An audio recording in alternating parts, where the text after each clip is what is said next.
Hey, it's Tucker Carlson. Imagine being a sixth grade boy in the United States right now. What are you hearing at school? What are they telling you on the internet? Well, they're telling you to stop being yourself, sit still, stop joking, suppress your aggression, share your feelings, obey. Female qualities are virtuous. Masculine qualities are oppressive. That's the message. In case it wasn't clear enough, schools around the country have removed urinals from boys' bathrooms. The male body itself is shameful. Sit down when you pee like a good little girl.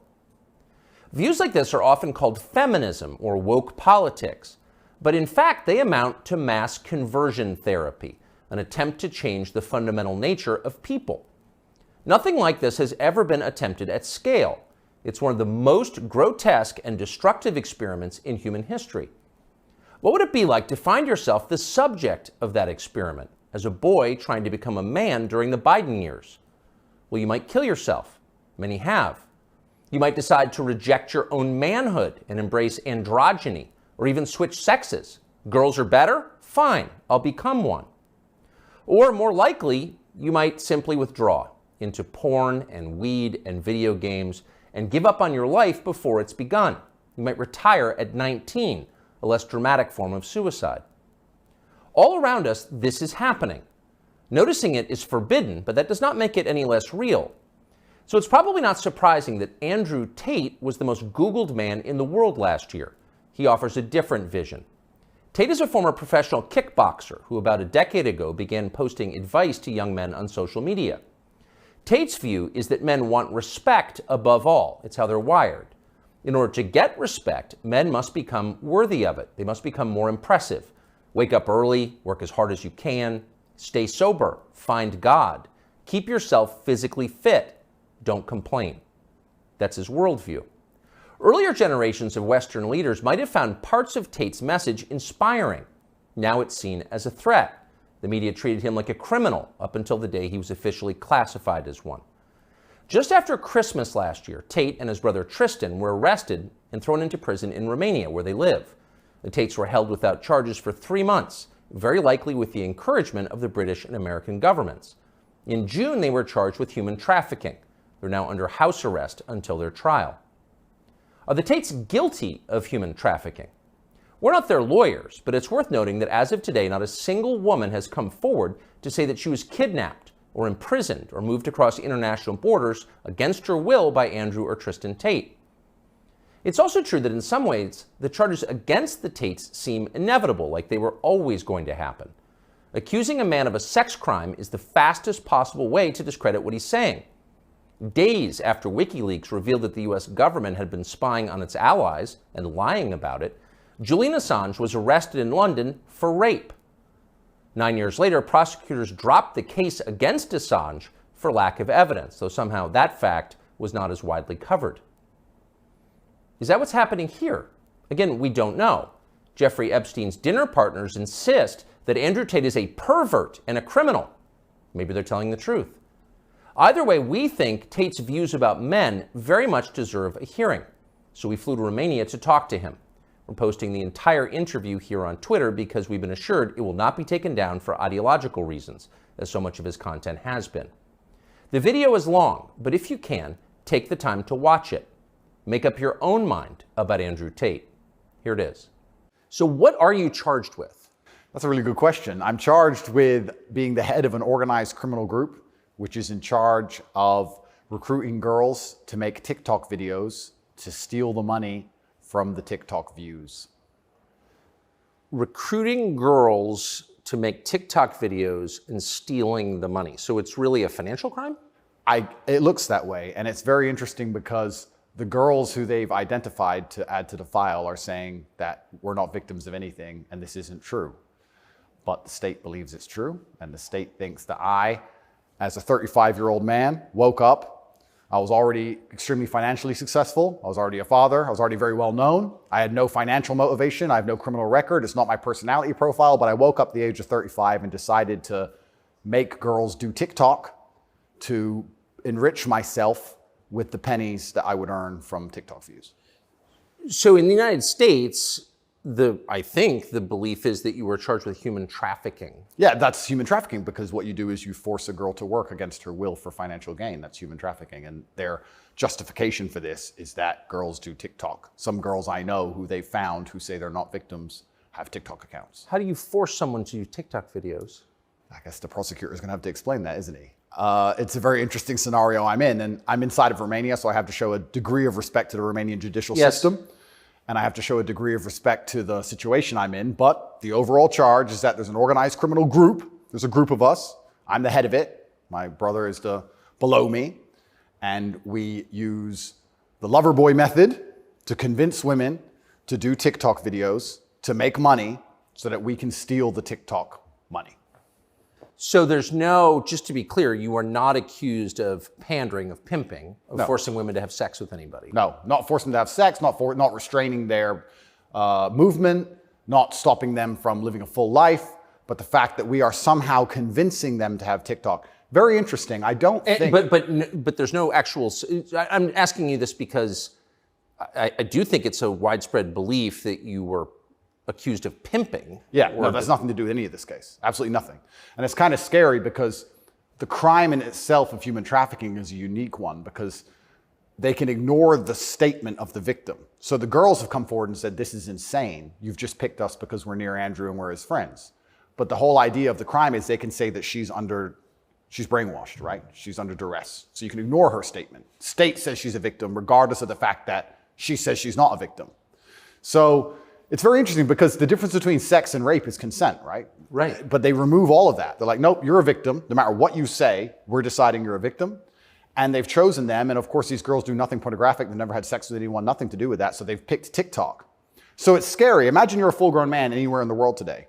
They can find two girls who have TikTok on their phone, which is every single female on the planet, and they can accuse you of forcing them to take the TikTok money. And even if the girls say they didn't do that, this isn't true, then you're still a human trafficker. But force, what does that consist of? Forcing someone to do something? Are they accusing you of using violence or? No, they're accusing me, and this is the thing, they're accusing me of using the lover boy method, coercing them by being nice. And by the way, these charges presumably are public, so... They're public, and this is extremely serious, but if you actually analyze the overall case against me, they're saying that Andrew and his brother, by being nice men, convinced girls to have TikTok accounts and then take the money. And it's very interesting because inside of the entire case file, there's not a single financial transaction to us for money. What are the penalties? They're extremely severe, 5 to 10 years in jail. And I've already served, coming up now, 7 months in a form of jail. They can only hold So you are essentially incarcerated right now. Absolutely, I'm on house arrest, and that counts as jail. You can only be held 6 months without charge. I was initially picked up, thrown in a cell without charge, and I think the intention of the entire investigation at that point was to find the crime because they had very, very weak evidence. They contacted 2,000 people who know me or knew me. They tried very hard to convince some female somewhere to come forward and say something bad about me. The media machine, which works hands in hands with the justice machine, as you know very well, did exactly that. In fact, they offered bribes effectively. They'd call up ex-girlfriends and say, if you have anything bad to say about Andrew, we can pay you $50,000 for the story. And they tried very hard. They didn't find any evidence of anything. They then released me on house arrest, and then 2 days before the legal limit in which they had to drop everything, they charged me with whatever they had from the beginning, which is very little. And now we have to wait for the Romanian judicial system to analyze the file and, God willing, throw it away. How long did you spend in jail? I was in jail for 92 days in a Romanian jail cell. What was that like? It was certainly an interesting experience. I won't lie and say it was easy. It was certainly very difficult. The uncertainty of it. It's a very uncertain situation to be picked up on just before New Year's Eve and thrown in a cell without charge. And I'm asking different prison guards and different prisoners, how long am I going to be here? One prisoner was like, I've been here 2 years. I was like, have you been charged? He goes, yeah, but I haven't gone to court yet. Like, everyone's been there for years. I thought I was going to be there for years. And it certainly takes a mental toll on you. And I think jail is a different experience when you know you're innocent. There was a guy in there for murder. He's like, yeah, I murdered someone, I'm in jail. You can your soul and your mind can accept the punishment for a crime. But when you've actually done nothing wrong, I think jail is a lot harder. Did you know why you were there? Not initially. So for about the first 2 weeks, I never actually got told in English what I was accused of, because I was arrested on December 29th. There's New Year's. What were the circumstances of that? Yeah, December 29th, 5 a.m., the armed guards ran in this house. They spent all day searching the entire house. They're very interested in electronics, as most federal agencies are. And then they took me that evening and said, we're going to go and put you in jail for 24 hours. And after 24 hours, you see a judge, and the judge will decide if you stay in jail. And the judge decided I should stay in jail. What did you do? I mean, who'd you call? I had a lawyer, and my lawyer came and he said, we need to analyze the case file. We need to see what they have against you. You're being accused of human trafficking. I was like, human trafficking? That's insane. Who? When? What? I went to jail, and then I was given all this paper in Romanian. I don't speak Romanian, although I live here. And then I was waiting for the translation. So I think it's about 2 weeks before I finally got the papers in English to understand why I was in a jail cell. And then I really understood how insane the accusations were. What is human trafficking? Yeah, so the overall, my understanding of it, they're saying that human trafficking is when you convince a woman to do something she doesn't want to do for financial gain. And there's different methods you can do that. You can do that through force, and you can also do that through emotional coercion. I think most people, just speaking from the American perspective, most people believe that human trafficking is effectively slavery, selling human beings. That's what I believe as well, absolutely. And this is the thing that's so interesting. When you finally end up the enemy of the matrix, and they use the legal system as a weapon to punish you for having an opinion, you realize how subjective the law is, right? Because it can be a weapon. When you have something subjective, you can just pick and choose. So if they sit and say, human trafficking is a woman doing something for financial gain against her will via emotional coercion. Well, he knows these two girls, they have TikTok accounts. Emotional coercion? Convincing her. That's what I'm accused of, because they have no proof of me doing anything wrong. So they said, he's convinced these girls to do TikTok for money. The girls have said, this is not true. And the state is denying their statement, saying, no, you're brainwashed. It is true. And I went to jail. So how is the state, so the state is trying to coerce the women, so how is the state not committing human trafficking by the same definition? Well, absolutely. It's very interesting. It's very interesting that you can sit someone down and tell them they're a victim when they say they're not a victim. You're a victim of being coerced, and we're going to try to coerce you into conceding you're coerced. Exactly. It's a very interesting scenario. And okay. Yeah, and it's a very interesting scenario. And it's up until this point, no judge has looked at the evidence of the case. So up until this point, I've been to court a bunch of times. But the only reason I was in court was to discuss my preventative detention. So under Romanian law, if you being free can impede the investigation, you should stay in jail. So the judge agreed that, yeah, maybe if he's free, he can damage this investigation because they're trying very hard to get something on this guy. So I've done a bunch of jail time. And now it just begins. The judge is going to look at the case. And like I said, God willing, I still have enough faith in the Romanian judicial system that she's going to look at this and go, this is not a crime. Or you're aware of the media coverage of this, however. So you're in jail for 90 days or more, and the rest of the world is talking about you. Do you know what they're saying? They're saying very heinous things. And I would hate to come across as a conspiracy theorist, Tucker, but I kind of have a feeling that this might be something to do with my influence and an attempt to slander my name. Perhaps I'm crazy. But the fact that they chose such a heinous crime, and they reported it so heavily, and they won't shut up and keep repeating basically a slander attack day after day after day. Also considering the fact that other people who genuinely commit heinous crimes have far more favorable press coverage. I don't want you to think I'm a conspiracy theorist. Please, Tucker, I would hate for you to come here and call me crazy.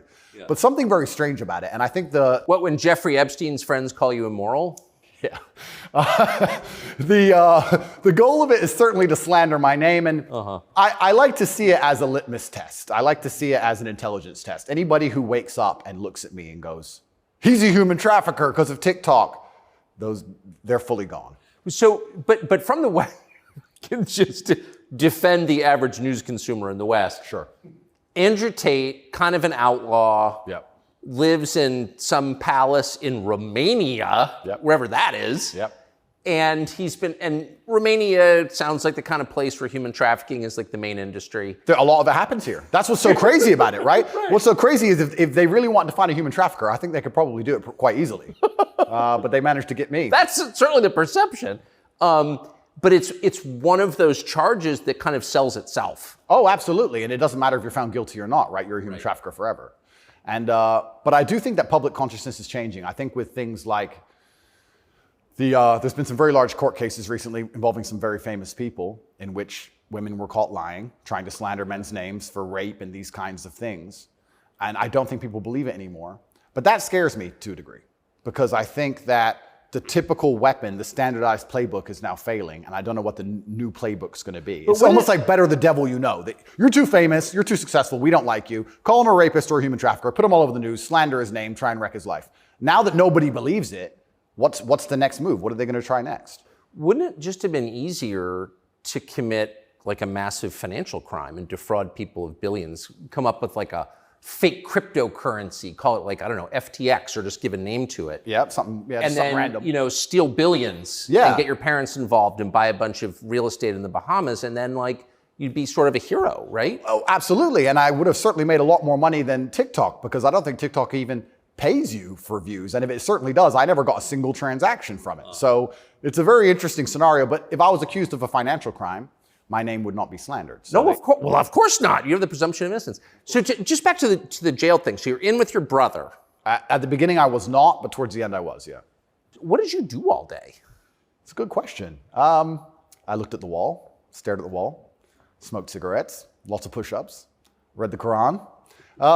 You smoked cigarettes, did push-ups, and read the Quran. Basically, yes. And certainly had some introspective moments. Tried my best to get out, tried my best to via my small phone calls, understand what's happening in the outside world. Tried to make sure that the people I love and care about are taken care of, because I'm the man of my family, and I'm also the man of quite a large, I wouldn't say empire, but life.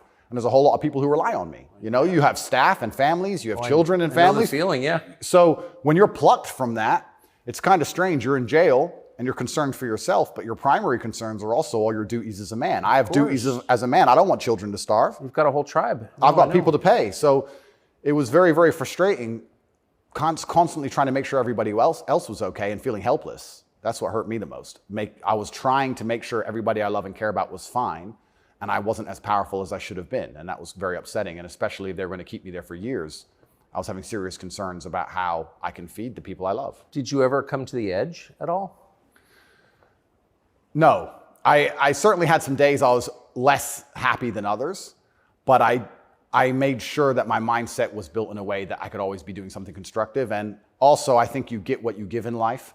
And if I ever felt particularly sad on a day, I would try very hard to make other people happy, because if I made other people smile, I'd feel better.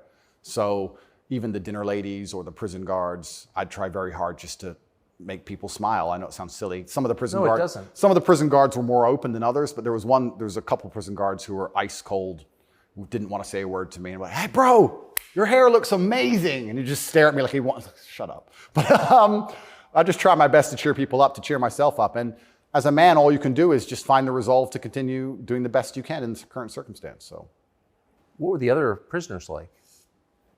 I don't want to insult Romania in any way, and I love this country, and I chose to live here. But if I had to describe it for the people, for an American audience to understand, I don't think Romania and a lot of these countries have the same kind of mental health setup or the mental health support that a lot of Western nations have. So you end up in jail. So I think there was a lot of mental health problems inside the jail. So it was very similar. It wasn't just a jail. There was also a lot of mental health problems in there, which adds a new complexity and a new dimension to the suffering, because there's just random screaming and there's suicide, and it's certainly not a very nice place to be. Oh, so it's horrifying. Yeah, I don't want to go back. You hear the phrase Romanian prison, and it sounds tough. So it was what you would imagine. It is, and when this process is over, there's a lot more I will say, but I will say the staff were very nice to me, and I want to make this clear.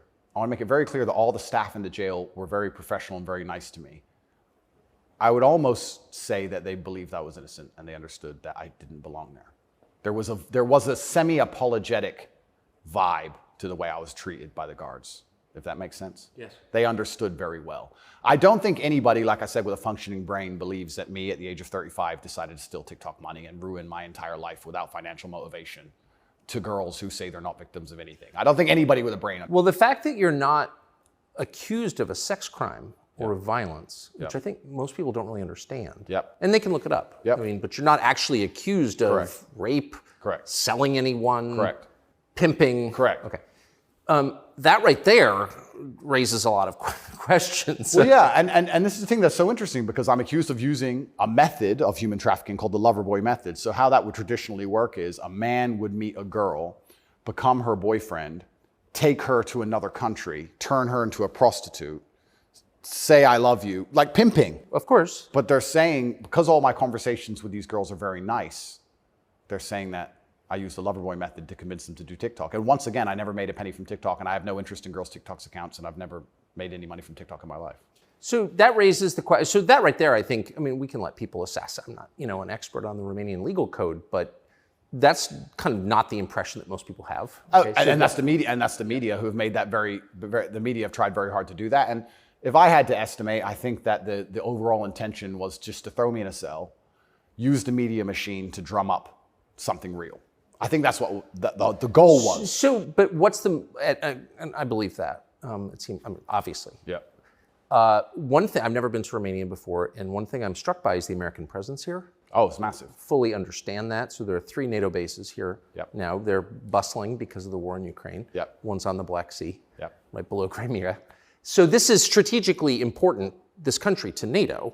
Absolutely. And so this is a lot less far away than I realized. It's much more American influenced. Oh, absolutely. Do you think that played a role? Yeah, well, I think, and I don't want to get this incorrect, I think it's the 2nd or 3rd biggest U.S. embassy in the world. The U.S. embassy here looks like a prison. It's huge. They've got a huge embassy here. And even during Ceausescu, during the communism days, Romania was an ally of the West, even during communism. Yes. So, yes. Ceausescu came to New York. Yes, that's right, yeah. So Romania and America have been very good friends for a very long time. I have to be careful what I say, but it's certainly very interesting what's happened to me. The American embassy were not particularly helpful, let's put it that way. They weren't very interested in me being locked up without charge. They didn't seem very interested in getting me out. But you're an American citizen. Absolutely. And so you're an American passport holder. Correct. So I think the average American believes, perhaps falsely, that if you're accused of a crime in a foreign country, particularly a less developed country like Romania, you go to the U.S. Embassy and someone takes an interest in your case just to make sure that your treatment falls within, accepted standards of justice. Yeah, they came to see me, but when I was asking them what they can actually do about all of this, they weren't particularly helpful. I don't want to peddle conspiracy theories, and I've heard a lot of information, etc. But I wouldn't say they sanctioned it. I don't know if they had to sanction it, but they weren't particularly interested in getting me out. But at least they came to see me more than once. I mean, they kind of pretended to care. The UK embassy didn't even pretend to care. The UK embassy was, I really think they enjoyed it. They didn't. And you're a British subject as well? Correct. And this is the kind of thing, and I want to say this here, that's kind of frustrating for me because Romania is my home now for 7 years, but I'm half British, half American originally. And when something like this happens to you, you have this longing for home. You kind of want to go home. When you end up in a jail in a country where, even though you've lived for a long time, you don't speak the language, you don't understand the legal system, going to court in a foreign language is far more intimidating than in your own language. I can imagine. You don't have a clue what's being said. You don't understand how anything works. And then you kind of have this longing for home, but I feel like my home countries hate me, and they hate me because of my message, which I believe to be a positive message. So you kind of have this strange feeling of homelessness, because it's like, well, if I go to the UK, I believe they're going to attack me the same. If I go to America, I believe they're going to attack me the same. So where do you go? It's kind of scary. Where do you go? It's a good question. We're going to have to see. How did you wind up here? I moved to Romania. I came to visit a long time ago. Before anybody ever visited Romania, I came to visit, and I genuinely fell in love with the place. It truly is a fantastic country. I love nature, as an amazing nature. It's a very safe place. It has this reputation of being dangerous. It's not dangerous. It's very safe. The people are very good. The people are very conservative traditionally. It's almost like America was 20, 30 years ago. It's gorgeous. They have a bunch of nice restaurants and plenty of things to do, and I've never had a problem here in any way.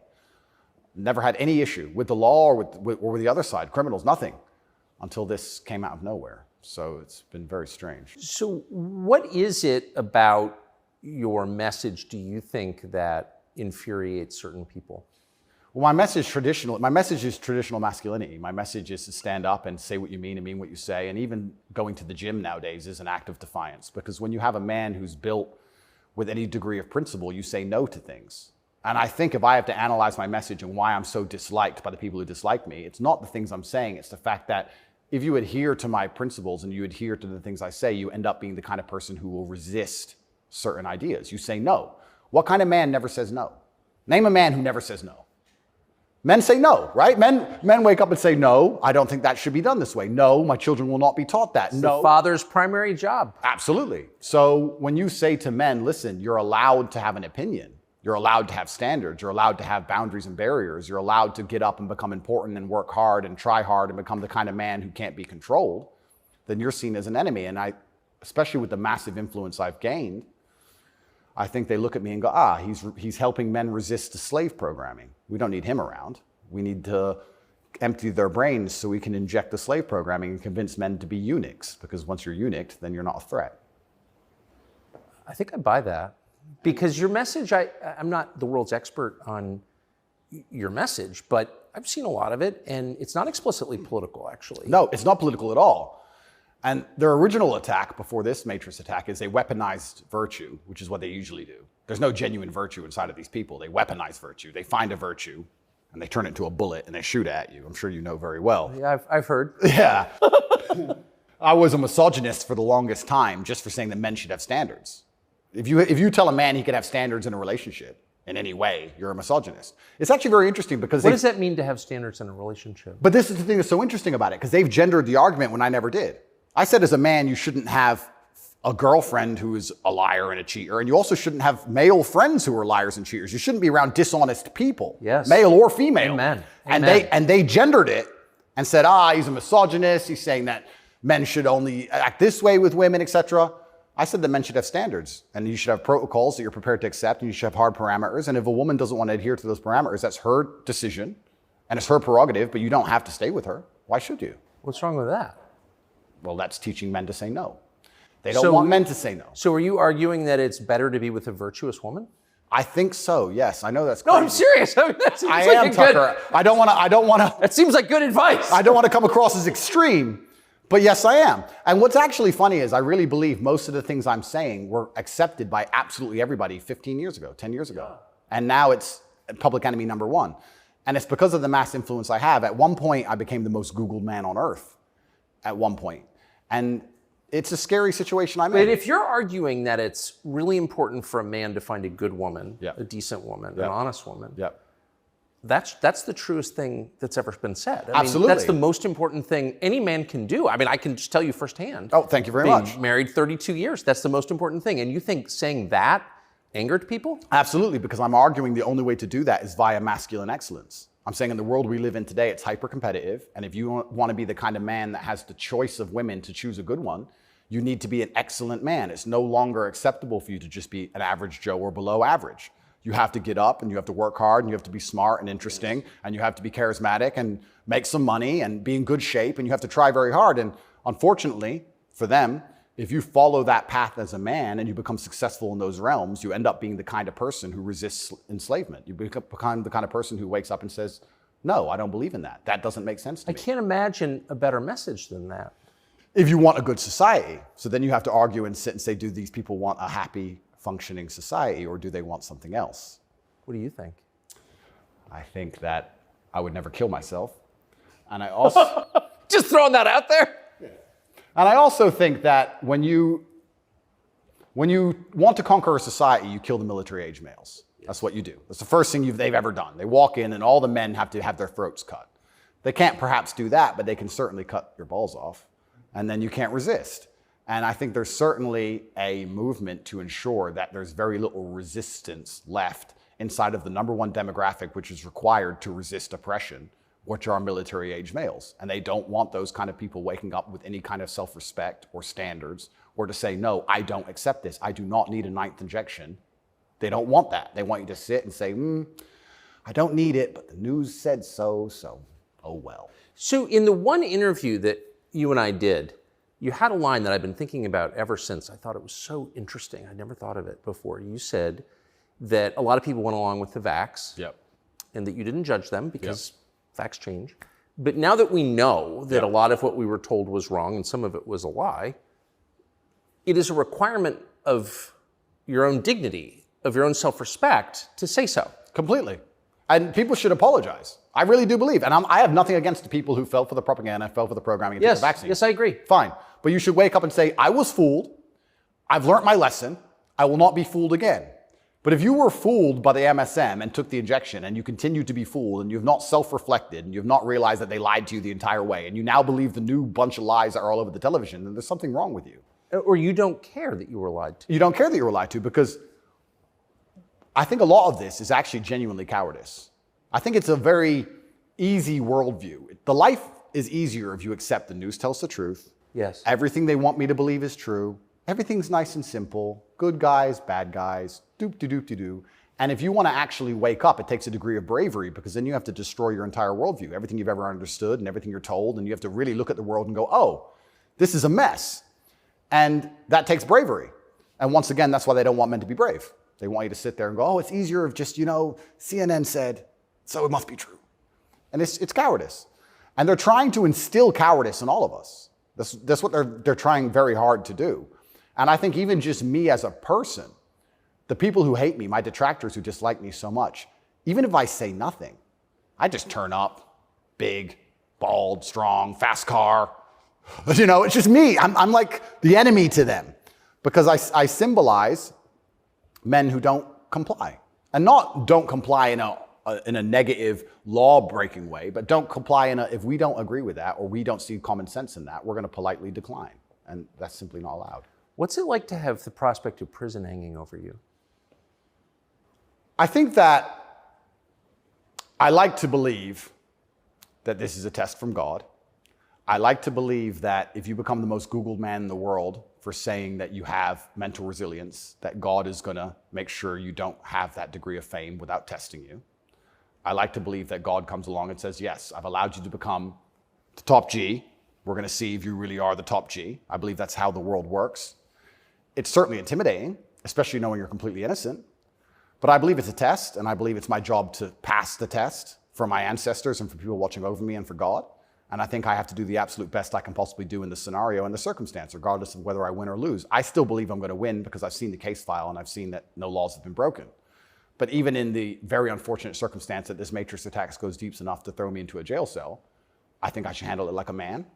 I think I should stay and finish the process, and I should walk with my head held high and suffer as much as I need to suffer to stick by my convictions and know that I'm an innocent person. And I refuse to break. I refuse to cry. I refuse to be depressed about it. I'm going to wake up and I'm going to smile regardless. And regardless of what happens to me, I want everyone to know that, one, I would never kill myself. And two, I think that as a man, there's always going to be a degree of pain and suffering in your journey. I don't think you're ever going to become a successful man or be good at being a man without pain and suffering. And there's many times in my life where something terrible happened to me, and at the time, if I could change it, I would have. But retrospectively, you kind of look back and go, you know what, that was formulative for me. That's right. That is what God decided I needed to become who I became. So all of the pain and all the suffering I've ever gone through in my life ended up, in the end, building me into the person I am, and I'm proud of who I am. So if God decides I need to go back to a Romanian dungeon for however many days, then all I can do is accept it and accept his plan and accept that it's going to make me a better person and so deal with you it. see the hand of God in your life? Absolutely. I think that he is the best of planners. And like I said, if you retrospectively analyze all the times in life you wish you could have changed things, yes, he knew better. And I'm going to have to accept that. When did you conclude that? I guess I always kind of knew. I was atheistic for a while when I was younger. But as you get older, you start to look at the world and understand that the thing for me was actually, I guess, a scientific principle. It was Newton's law of equal and opposite force. If there is evil in the world, and I'd like to think we both agree there certainly is, yes, there has to be an equal and opposite force, which is good. And I would like to think that that is God. Even the idea of God as a notion, even just as a concept, if that idea of God resists evil, then God is real. If you have two islands, you have two people, let's say a ship crashes, and you have two people who swim to two different islands, and one island they're atheists, savages, and they rip you apart, and the other island you get there and they believe in God and they believe they're not allowed to kill you. Even just their idea of God saved your life. So I think even just the concept of God in and of itself, if enough people believe and it makes them do good, then God must be true, and that's the equal and opposite force to the evil of the world. And this is how I view it. So I don't see how anybody with a conscience cannot believe in God anymore. That's such a profoundly different worldview from the one that we're presented with, I think. Yeah. Do you think that's maybe the division in the West between people who see those forces at work and those who don't? I think the West is actually split between people who think and people who don't think at all. I think the people, there's no such thing as these two opposing worldviews. I think people believe there's worldview A and worldview B. I disagree with that. I think there's worldview A, the good guys, which are primarily people who do believe in God, do have parameters, do believe in standards, do believe in self-respect, do know how to say no. And there's worldview B, which changes day by day, based on what they're told, which means they have no real worldview at all. They just repeat. And they have no standards and they have no parameters. There's nothing you can tell them that will make them wake up and go, that's wrong, because they have no inherent morality. So you can literally, you can say bestiality is accepted and encouraged now. It's good for you because for climate change. And they'll sit there and go, oh, for climate change, oh, well, off we go. And they'll just do it. So I think you have a camp of people who think, and you have a camp of people who repeat. And I don't think there's actually the opposing side to the good, I don't think function as a thinking populace at all. I think they simply repeat. It feels like the conflict between those two groups is getting more intense. It's certainly getting more intense. And it was interesting for me because, and I want to be an optimist, but I lost so much faith in humanity during COVID. If you would have told me how COVID would have gone down before COVID, I'd say, no way. We're not that bad. I thought the people aren't that dumb. But when I experienced COVID, it's actually scary. You see how the Nazis managed to do what they did. You see how they managed to put people in concentration camps. You see it. And I had a very unique view of COVID because in the first days of COVID, when people were falling over in China and the Italian hospitals were overrun, at the height of the panic, when most people believed, because it was the very beginning, early stages, my brother and I had a very logical conversation and said, we're two military-aged men in very good physical condition. If we die of this, the world's over. If it can kill us, it's zombie apocalypse. So why are we going to live in fear? So we found the only two countries that were open, which were Sweden and Belarus. We had just been to Belarus. This is before the Ukraine war. We'd just been there. We decided to try Sweden.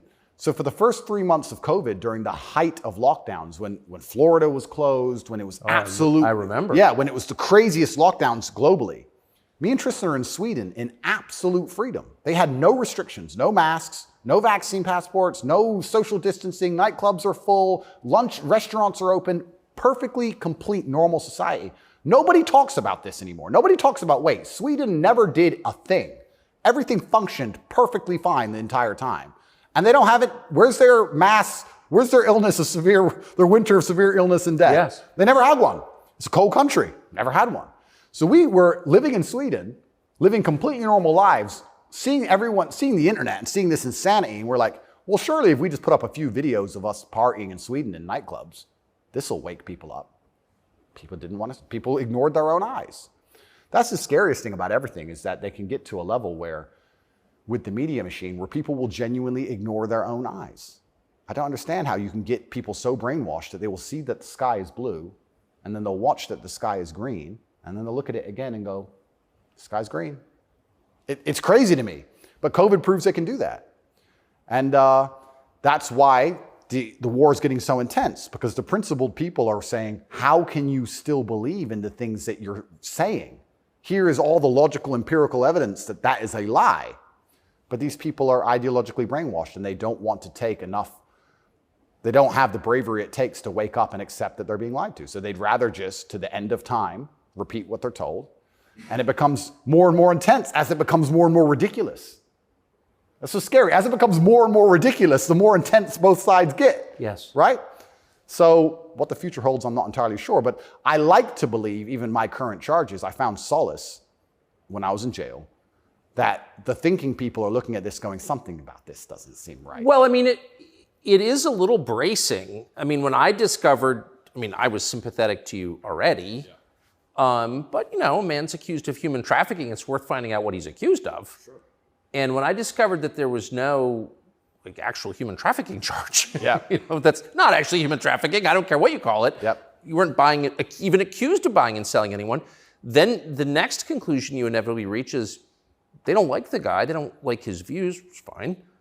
They're going to send him to jail for that. Yep. That does seem like an escalation. Absolutely. But if they don't like your views and you're inspiring millions of people to resist slave programming, you become a threat. Like, they discuss me. But you can't send a guy to jail because you disagree with him. You shouldn't. But even before I went to jail, the members of parliament in the UK were talking about me and what a dangerous role model I am for young boys. So they launched this initiative inside of British schools to ban me. My name can't be said inside of any British school. And members of parliament were standing up in parliament saying, Andrew Tate is dangerous. He's encouraging young boys to have misogynistic views, because I'm literally telling young men to go to the gym and to stand up for themselves and believe in themselves and believe in something. And by extension, you look at some of the sexual education books these children are being given, which I believe at age 9, I don't think a child needs to learn about anal sex or any of these things. Probably not. Yeah, probably not. So they're pushing that to the children, but I'm banned. Well, they're also pushing weed and video games on boys. Oh, completely. And you can listen to rap music about killing people all day long. And there's a whole, and Lil Nas, he can have sex with the devil in his music videos. That's fine. But I'm dangerous for saying go to the gym. And once I realized what was scary to me is, I said this to my brother. I said, once the parliament's discussing you, you're basically considered a national security threat at this point. You're a threat to national security at that level. And then all bets are off. Right? What about the UK? So the UK has become more authoritarian than anywhere in the Persian Gulf. Correct. How did that happen? Yeah, and it's, like I said, it's very interesting because people still, the people in Camp B who don't think, a lot of them believe that the law is fair. I've had people say to me, oh yeah, what they're doing to you is garbage. You need a lawyer. So yeah, I do need a lawyer, and I do have a lawyer. Thank you. But it's not that simple, unfortunately. You know, the law is very subjective, and if they want to attack you with it, they're going to do a very good job of attacking you with it. And that's what the UK does. The UK have these laws which are extremely subjective, and they can use it as a weapon to basically silence anyone they decide, but or why? hurt anyone they decide. England is the birthplace of free speech, Completely. of habeas corpus, of kind of framework of liberal democracy that we thought we believed in. Yep. And now it's a country where people are arrested for praying. Well, what happened? Good question. And there's a saying that I heard, and I don't know who said it, but he said that a sick country adopts laws like a dying man will try medicine. And I think that the UK is failing in real time. If you look at it in any metric, whether it's living standards, whether it's crime rate, any metric you can measure the success of a country by, it's fallen off the cliff. It's becoming more and more expensive to live there. The education system's gone down the pan. London is the stabbing capital of the world. You're not safe to leave your house. So their answer to this is just more and more and more laws. And unfortunately, as they do that, they're not even intelligent enough to actually attack the people who are doing genuinely bad to the world. They just make more and more authoritarian laws, and they end up using them to attack the people that the government doesn't like. And I ended up being one of them. And I think Europe in general has problems. If you look at France as we speak, I think it's on fire, isn't it? Most of it? It is. Yeah. So they have issues, and their answer, what's a government's solution to anything? Law. What can a government do? No matter what. But they're not laws that are aimed at fixing the problem that's right in front of them. No, they're laws aimed at fixing the person who's talking about the problems. So why don't you get rid of the guy who tells everybody? Isn't that easier, Tucker? Why fix any of this? If we just shut him up, they won't know. No, but that's like responding to a heat wave by breaking your thermometer. Completely right. That's the plan. It's insane. Plan 1 is to break the thermometer. We might deal with the heat wave a bit later. But get air conditioning. No, let's break the thermometer. For now, there's too many people talking about the heat wave. So let's just break that. And then later on, maybe when we have time, we'll do something about the actual issue. It does seem like a lot of this is an effort not to talk about the real thing in Europe anyway, which is migration. Yeah. And the UK, formerly known as England, and France have both been completely changed by people from other countries. Yep. And who I'm sure have added good things too. I mean, I'm not, you know, but they've changed them, and in general, they're not better countries. And like, why can't anyone admit that? But this is what's really interesting to me about what's happening, because we're talking about masculinity and men who say no and men who stand up. But there has to be balance. right? Yeah. Everywhere in the world, there has to be power balances. If there's not a balance in power, there's going to be a vacuum, and that's going to be filled.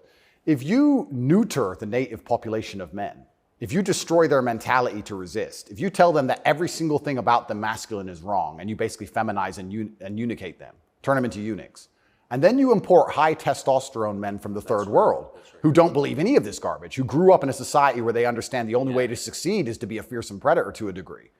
What do you think is going to happen? Like, who's supposed to protect the sanctity of these nations and these settlements and these towns and villages? The police? No. In general, I would argue that it's the masculine essence that can be detected by the people who arrive.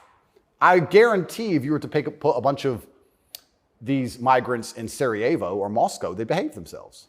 Oh, yeah. I have a feeling they just look around and go, not today. But when you neuter the native populace, then it's like, well, there's a power vacuum. And when there's a power vacuum, what do we expect to happen? So that's what are the French going to do about it? What's your average Englishman going to do about it? Nothing. And that's the thing. And that makes you wonder, is this purposeful? Like, why? These two actions of neutering the native populace and importing these high testosterone third worlders are so at odds with each other. Is this purposeful? I'm not sure, but has anyone considered this? So yeah, it's interesting because you talk about these are huge and intentional trends, and I mean they're historically transformative trends. They're a big deal, and so they're probably not happening by accident, right? There's got to be some intent. How could there not be? That's right. And how do they expect all of this to end? And this is exactly what's happening with migration. The problem with migration specifically is that there's no native masculine populace to enforce any degree of culture or boundary or parameter. And like I said, I would argue the point. And I've been to Sarajevo and I've been to Moscow. I've been to these places and I've seen there's a whole bunch of migration and everybody seems to just behave a little bit differently. And I think that's because people understand that men live here. That men live here. Yeah. If you turn up in someone's house and their house is pristine, you're probably going to take your cup and you're going to go put it in the kitchen. But if you turn up in somebody's house and it's a fucking mess, and nobody respects the house and nobody cares, and the man is drugged out of his mind, half asleep on the couch, what are you going to do with your cup? You're going to leave it there. You don't give a shit. If you turn up to the Western world and look at it, then you're going to hit on his wife. Absolutely. So what do we expect to happen in these scenarios, right? And it is purposeful and it is scary that even me just telling men to go to the gym is seen as an act of defiance to the point where I have to be punished. I must go to jail. I must be silenced. The thermometer must be broken. If at the end of all of this, no matter what happens, do you plan to stay in Romania? I love Romania. I love this country. And if I am found not guilty, I will stay in Romania, yeah. I will still stay here. I don't believe in running away. I also believe, and perhaps this is... Yeah, I didn't even want to ask you that because you've got a legal case pending, but I mean, presumably you're rich enough to run away when you haven't. Correct. I'm not going anywhere. I think if I was anywhere in the Western world, this would have happened to me. I don't think this is Romania's fault. Let's put it that way. I don't think this is Romania's fault. I think if I resided in Switzerland or France or Italy, the same thing would have happened. Yeah. From knowing what I know. I think it was going to happen to me regardless. And I think I do have a large amount of sympathy, especially amongst the Romanian population. I get thousands of messages a day from Romanians apologizing to me. Yeah. I think the people here actually like me. My waiter at lunch yesterday is one of them. He wanted you to know, yeah. Oh, amazing. This is what I mean. Everyone understands what's happening. My problem is not with Romania. I don't hold any personal grudges against Romania. I think that this Matrix attack was going to come to me. Basically. What is the Matrix? Good question. I guess some Americans call it the deep state, but I like to look at it in a more global way. When I say the Matrix, I think there are certain agendas which are being pushed. I think the media machine and the judicial systems of the world work together hand in hand. I think the goal is to control people's minds to a point where they don't discuss anything that's important. The reason I use The Matrix is because I've watched that movie a few times and it has so many similarities to the... Have you seen the movie? No. You've never seen the movie The Matrix? No, I don't watch any movie. Tucker. I don't want to talk about it on camera. No, I'm very dyslexic and it's hard for me to watch video. Got it. Honestly. Understood. But there's so many similarities, and the basic premise is that humans' minds are controlled and put inside of a false reality so that their body heat can be manifested for the machines. And I don't think it's much different to reality. Our minds are controlled. We're put in a false version of reality. We're told things that aren't true. We're arguing over things that don't matter. We're observing a false version of events. And the goal of it is just to distract us long enough for our bodies to be used for the machines, to soulless. And I think it's pretty similar, striking similarities. And even then, there's a bunch of other similarities which are difficult for me to explain. You haven't watched the movie, but there are agents inside of the Matrix, and the idea of the agent, the purpose of the agent is to make sure that nobody understands how the Matrix really works and to wake anybody's mind up. They want to keep you asleep.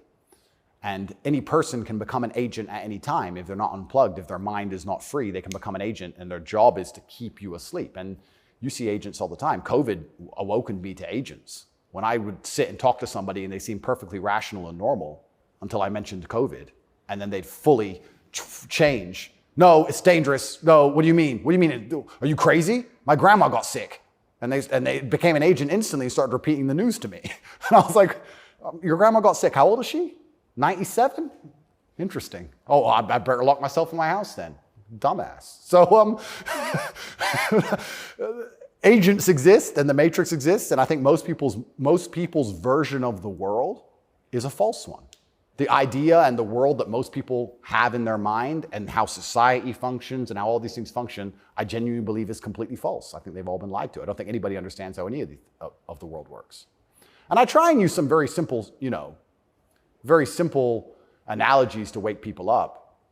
I said to one of my friends once, I said, if me and you could play video games for $10,000 and you could cheat, would you cheat? He goes, well, no. I was like, if I was whooping your ass and it was 10 grand a game and you could cheat, would you cheat?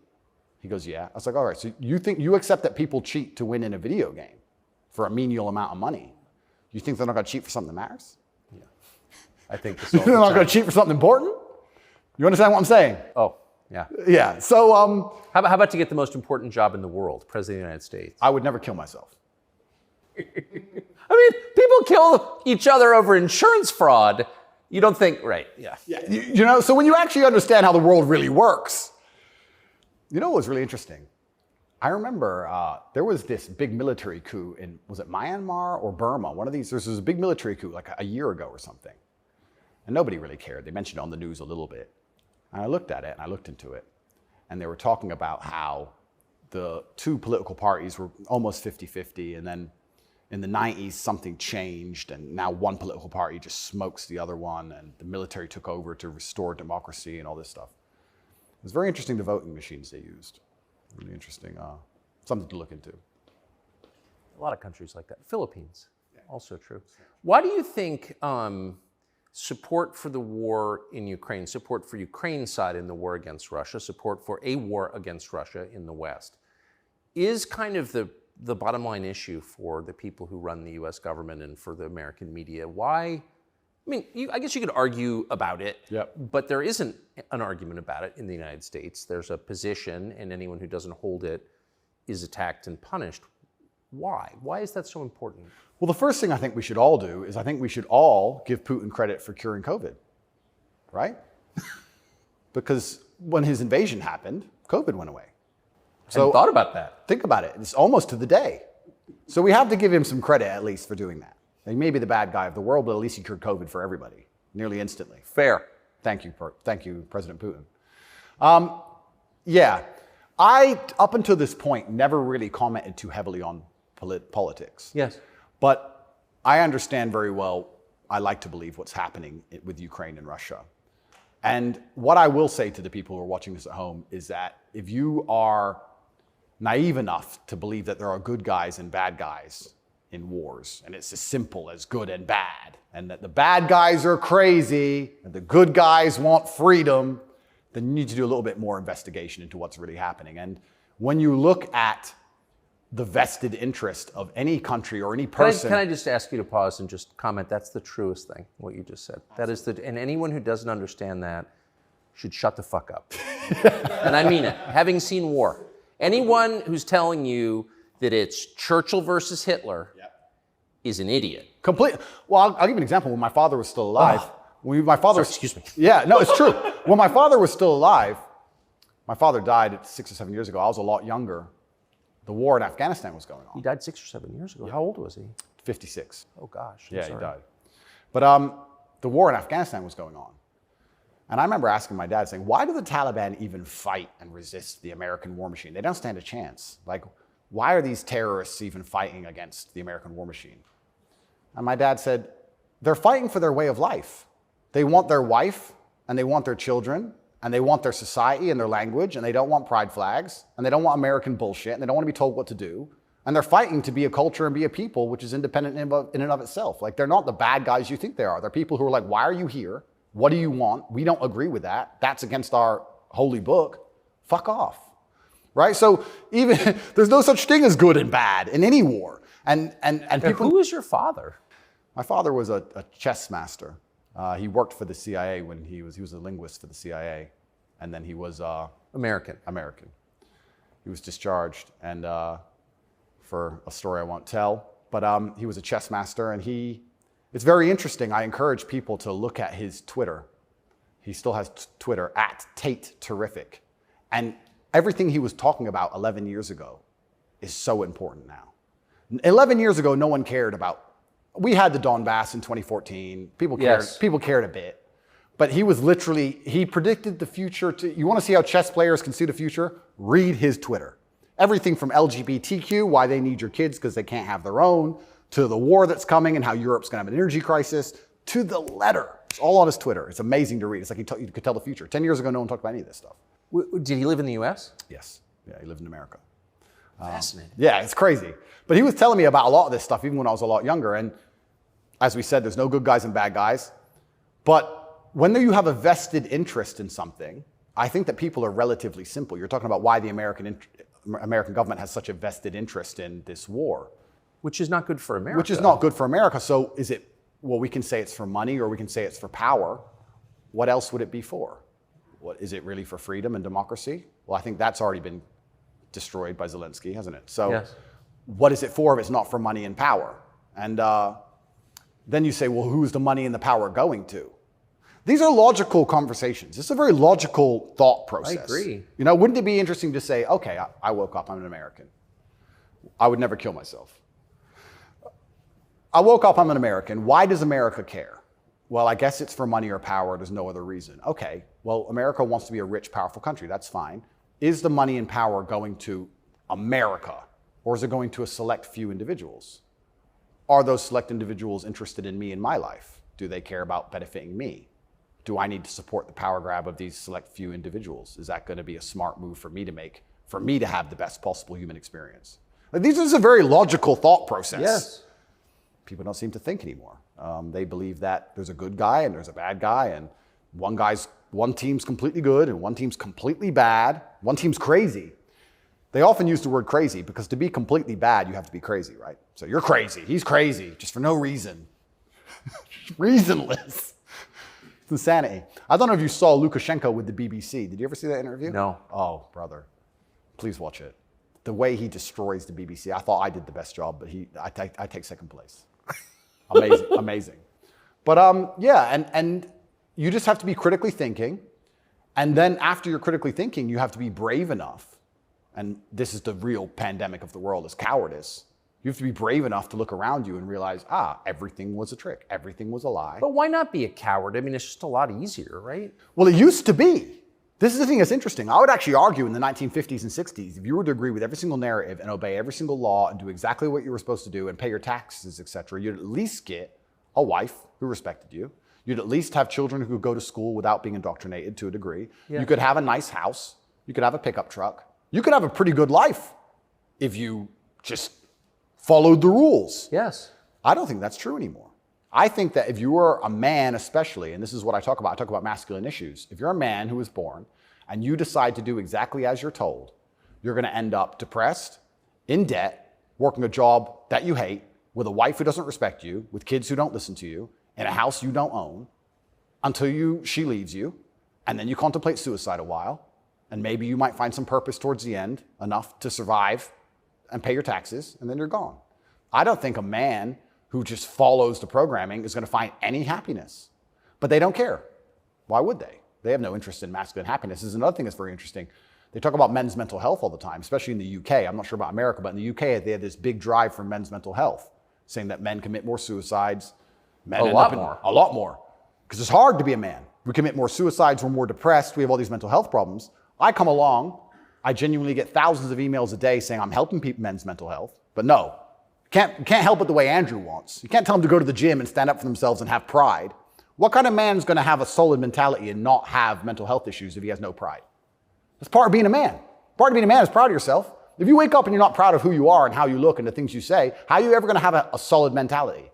So when I teach things that genuinely help men's mental health, that's outlawed. No, you're not allowed to do that. Instead, you have to take our version, which is to pretend to care about men's mental health, but not give a shit.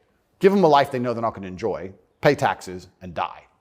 And men are the backbone. And medicate them. And medicate them. Medicate them long enough to keep working. The same way as we medicate farm animals. Just a bunch of injections. Yeah, just keep them alive long enough to get the milk. Milk's gone. Chop the head off. Boom. They need to put you in prison. They're trying. Yeah. I can see why. They're trying. And it's scary. A lot of people, but then what do? Do I just shut up? No. You don't think so? No, you can't shut up. I mean, because in the end, your self-respect, your dignity is the only thing. That's right. And this is what people don't understand. People say, Andrew, why are you fighting this war? And they don't understand that war is certain. You either fight war against injustice and you fight war against the things you know that are wrong and you feel good inside of yourself, or you accept the slave programming and fight a war with your own mind. You have to fight something. Yes. I can shut up and believe what I'm told in the news, but then I won't. Why am I so unhappy all the time? Why am I depressed? Why does my life suck? Why does my woman ignore me? Why do my children not respect me? You're fighting a war, then you're fighting a war with your own mind. I'd rather have all of me on side and fight against what I know is genuinely evil. You can't escape the battle. The battle's here for all of us. So I've made my decision, and that's why I can't be quiet, because you just said I would lose my self-respect, and I'd lose my dignity, and I don't think I can function that way as a man. And I don't think any man should be able to function without self-respect and dignity. The reason men died on the Titanic was for self-respect and dignity. They went into the icy cold water and died because they would feel honorless if they jumped on the boat and left the women to die. That's right. So when you have self-respect and dignity, you have a hard parameter, and you'll do things that which are deemed crazy or insane because you believe in them and you stick up for yourself. And that's why they don't want men to have self-respect and dignity. Rather be a free man in your grave. Absolutely. So I can't be quiet, and I'm going to say what I believe is true. And I genuinely believe I'm helping the world. I think that any young man who is a follower of mine, I will argue there's no influencer on the planet besides me who is genuinely benefiting their life. I know you're not big on the internet. I look at these other streamers and these other influencers. They play video games all day. They smoke weed on stream. They talk garbage. It's a bunch of drama back and forth like girls. I'm the only influencer or streamer who's genuinely talking about making money, because you need to have money to escape the matrix. It's very hard to resist enslavement when you have to pay the bills. Getting physically strong, because a strong body is a strong mind. Standing up for yourself. Self-motivation. All these things. I'm talking about genuinely positive things. Very few people are. And I think that is an extremely important message that needs to be told. And I'm not going to stop doing it because I know I'm genuinely helping the world. And they're going to try and punish me for it for the rest of my life. I think this is just beginning. And I think when I beat this case, which I believe I will beat, I think something else is going to come.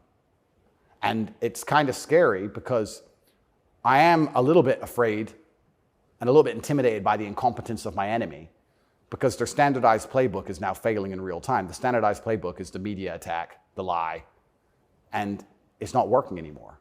And it got me a little bit worried about what the next move is. You used to just be able to lie about a guy all over the news and you win, right? But now it's like, shut up. So now what? I don't know. And that's what's kind of scary in my scenario, because nobody's going to believe any of the crap they print about me.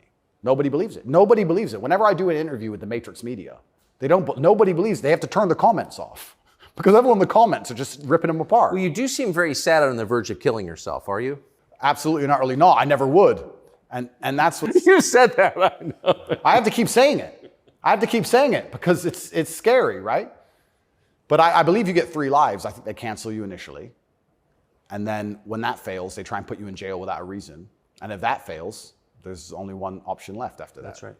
So I'm in a very scary scenario. But I guess the same as the men on the Titanic just couldn't get on the lifeboat. I just can't stop saying what I believe to be true. If a young man comes to me and says he's depressed, I'm going to tell him how to become a kind of man who's proud of himself. And if that makes him the kind of person that resists slave programming, I'm always going to be public enemy number 1. You've said depression isn't real, or it's not, as the way we describe depression isn't accurate. What do you think of depression? When I say depression isn't real, that really upset the world, especially the liberals, because they all live on medication, right? When I say depression isn't real, I'm saying that because I don't believe in things that can take away power from me. If I believed in depression, I would have been depressed in jail. But I can't be depressed if I don't believe in it. If you don't believe in ghosts, how can you be haunted? You have two people in a haunted house. One believes in ghosts, one doesn't. There's a knock in the night. One wakes up, calls an exorcist, is terrified, looks for a ghost. The other guy doesn't believe in ghosts. Knock in the night, goes back to sleep. It's the belief in the ghost that gives it the power. If I don't believe in depression, I believe in feeling depressed. Sure, we're humans, we have emotions. Sometimes we feel depressed, sometimes we feel happy. I don't believe in the idea of becoming a depressed person who has depression. I don't believe in that. I don't think that's possible for me. So if I don't believe in it, how can it happen? I don't believe in depression. So why would I not adopt the mindset that makes me the most capable predator I can possibly be? Why not adopt the mindset that makes me as competent and as fearsome as possible?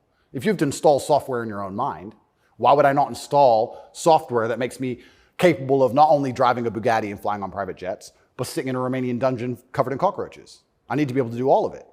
So why would I believe in something that made me incapable? I don't believe in depression because I think that even the belief in and of itself, when you feel depressed, you'll start to consider, maybe I have depression. Then you go see a psychiatrist who tells you have depression. Then they want you on pills. It's the belief that goes down the spiral. If I feel sad, I go, I'm depressed today. I'll be fine tomorrow. So why, I suspect you're right, or what you're saying is pointing toward truth. That's my personal view. But even if I disagreed with you, I disagree with you. Why is that so offensive, what you just said? Well, that's what's interesting, because when I said depression wasn't real, the number of people who would attack me defending depression, this is what I didn't understand. Right. You say depression isn't real, but depression's ruined my life, and it's super real, and it ruined my life, and I lost my marriage.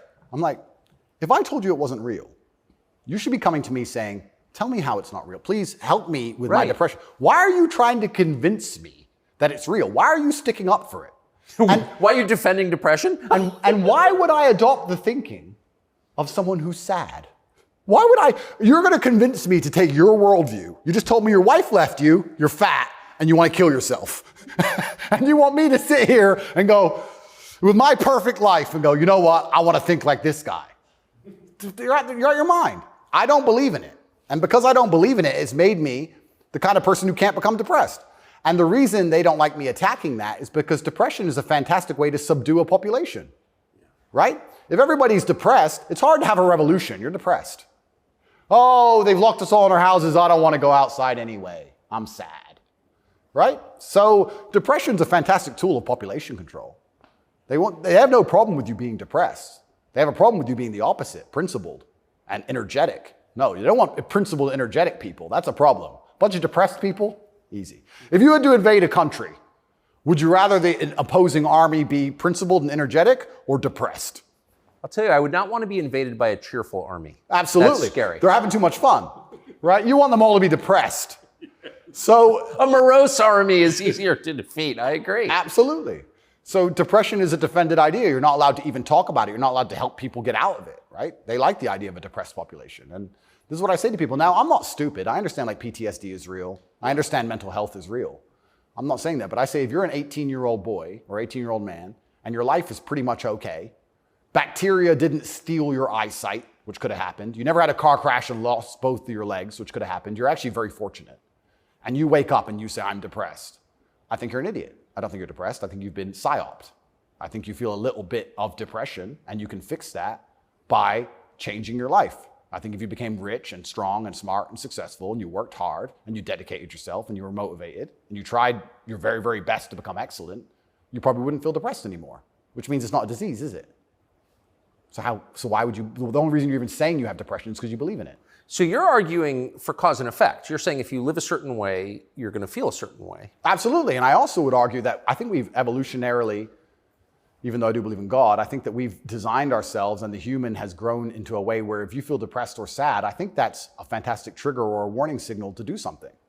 If you were to say to me, Andrew, you have to complete this monumental task. You have to conquer the world. I would say, okay, but I need a emotional motivation to do that. I need to be unhappy having not completed the task. I need to be uncomfortable, right? If you're uncomfortable being out of shape, you'll get in shape. If you're happy being out of shape, then you're just going to stay out of shape, right? So if you feel a degree of uncomfortableness inside of your mind, I think it's just your mind telling you that something about your life needs to change. Yes. You need to get up and change something. Guys would say to me, I'm depressed because I'm fat and I have no girlfriend. And I'd say, no, you have no girlfriend and you're fat and that's why you're depressed. If you go change those two things, you'd probably be surprised that your disease goes away. I had another guy say he was going to kill himself. I said, listen, it's back when I used to reply to my emails when I was smaller. I said, make me a promise, get a six-pack first. Of beer? I said, get a six-pack first, get in fantastic shape, and then do whatever you want. Didn't want to kill himself once he was in fantastic shape. So he did it? Yeah. I have the before and after. I put them on Twitter. Kind of interesting that, isn't it? So how are we going to say we have this disease, which is cause and effect? How are we going to say we have this disease where there's something wrong with you as a man, you have a disease because your life sucks? I don't think that's true. I think that your life just sucks and you should change it. And another thing I also preach, and this is another thing that's very important, I also think as a man, because life as a man is pain and suffering, and when I say that, because you're never going to be a good man or good at being a man without pain and suffering. You're going to have to go through a bunch of shit and have a terrible life to become a good man. I think you should embrace that and accept it. And I think that the correct mental model for men to have is a degree of stoicism and not to be too concerned with even how they feel. If I woke up today happy, I would have done this interview with you. If I woke up today sad, I would have done this interview with you. What's the difference? Why put so much importance on my emotion if certain things must be done? I must work, I must train, I must see Tucker Carlson, I must resist the Matrix. You've got duties. I've got things to do. So why are we going to sit around and talk about how I feel if it doesn't even affect how I act? And as a man, it shouldn't, because there's too much to do. And the masculine world is hyper-competitive. This is another thing most people don't understand. Totally agree. It's hyper-competitive out here. All the women want a few men at the top. The Ferrari, you don't want a Ferrari to drive fast. You want a Ferrari because other men want a Ferrari and can't have one. It's hyper-competitive. So if you're competing against every other man for every dollar you make, every girl you see, the house you live in, the car you drive, the life you live, you're not going to be able to compete with the person who performs regardless of how they feel if you only compete when you feel like competing. Right? Because there's men like me out there who will be sad every day and outcompete you regardless. I don't care how I feel. I will still win. And that's the kind of mindset you need to adopt. So when a man comes... You've got a job to do. Stop whining. Go to work. Completely. Yeah, I agree. Completely. Yes. So when men say, oh, but I feel sad. Who cares? The world doesn't care. All the men who are out here to destroy you and take your girl don't care. So why do you care? Like the person who should care least is you. You're the only person who wakes up every day who should have a genuine vested interest in improving your life. Nobody else wakes up and wants to improve your life, only you. So if nobody else cares about how you feel, why do you care? So my argument also for depression is, you're depressed, fine. Have you trained today? Well, that doesn't change what you should do with your life, depressed or not. And I don't say this because I'm an eternally happy person. I say this because I've experienced all ranges of human emotion. I was in a Romanian jail cell with cockroaches crawling all over me as I slept. I never missed a day of training. I wouldn't say I was particularly happy, but push-ups must be done. So they got done. You're very close to your brother. Correct. And you were locked away for part of that with him. And did you have fun at all with him? Yes. I do think there's something inside of men, whereas if you're with your boys or you're with your group of men, there's something inside of us. Totally. And it allows you to make the absolute best of the worst situations. Maybe that's an evolution from war. You know, all the men went to war and you saw all this pain and suffering and you saw heads, people decapitated and you're injured, but then you sit around the campfire and you're laughing. You're laughing. That's right. It's something inside of us. It's like a coping mechanism when you're around men. So when me and him were together, no matter how bad the scenario or no matter what they tried to do to us, part of us would just look at each other like, cigarette? And you find joy in that. And yeah, there's definitely, and that's another thing I think a lot of men are lacking. A lot of men are missing is a masculine support network. I think buddies. Yeah. You know, you talk to a guy and say, what was the highlight of your life? What was the best time of your life? And they'll say, college football. It's not about the football. It's about the team. Yeah. You know? And I think a lot of that's destroyed as well.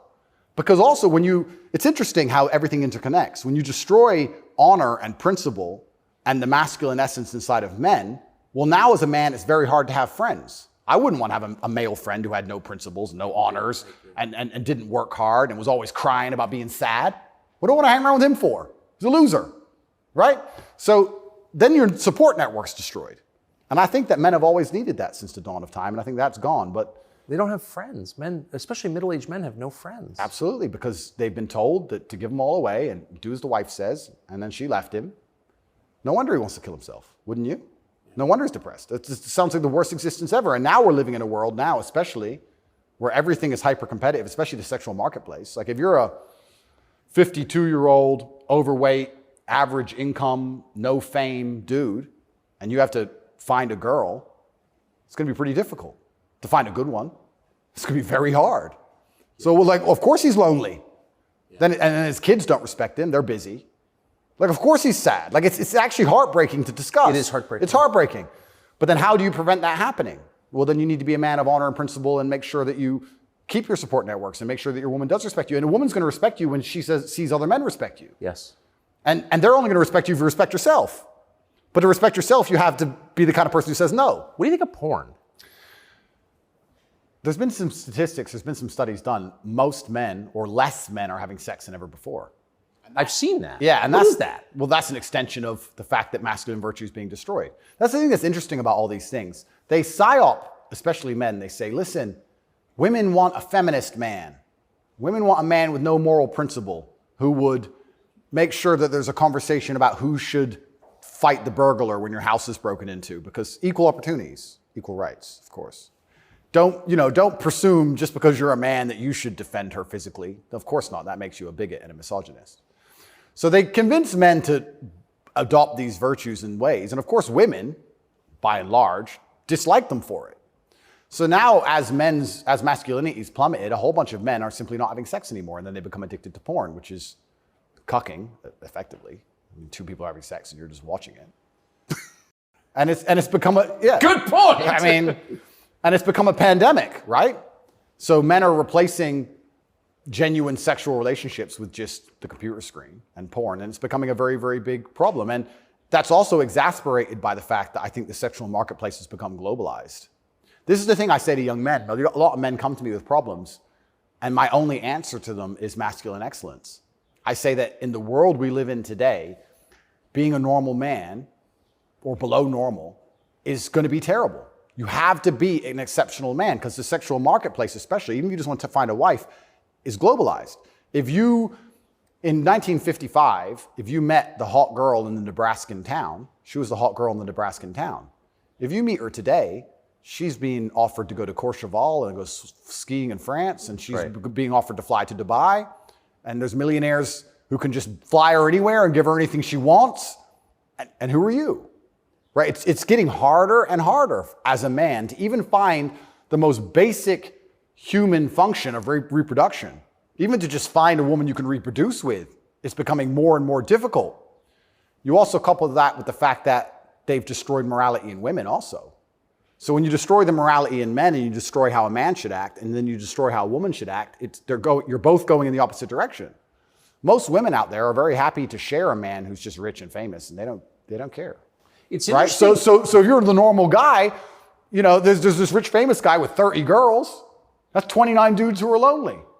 And they end up watching porn. And if you have a porn addiction or you have a problem with porn, you have a problem with yourself. Because I guarantee if you were the kind of man you're supposed to be, you would have no time for that. And you wouldn't need it. I can confirm that's absolutely and utterly the case. Yeah. So the fact you even need porn shows there's a problem with you as a man. Because if you were the kind of man you could be, and I genuinely believe that any man can become anything, then you'd have unlimited sexual options and you would have no interest in that. And I do want to make this clear to the world because there's a bit of a misconception about my story. My father was in the military and then he left to become a professional chess player. He was a traveling chess player. You don't make money with that.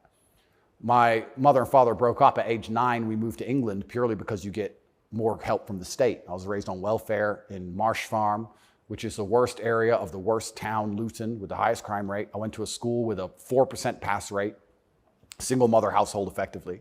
Started from absolutely nothing. Became a kickboxing world champion. Your mother was English? English, correct. So I started at the absolute lowest echelon of life, and I would like to consider myself somewhere near the top now. I've been through absolutely every stage. So when I say to men, you can become anything you want, and my answer to you is masculine excellence, there's no other answer. I can't tell you how to rig the game and cheat the game. If we're all racing a race and I have a Ferrari and you have a Nissan, I mean, sure, you can get a bit better at driving, but you're probably going to lose. You have to get a better character to play this game of life. So that's why I preach masculine excellence, because for many of the world's problems today, porn, sexual access, being respected by your peers, making sure that your wife's going to stay with you after the children are born for a very long time. That's right. Being happy, anything.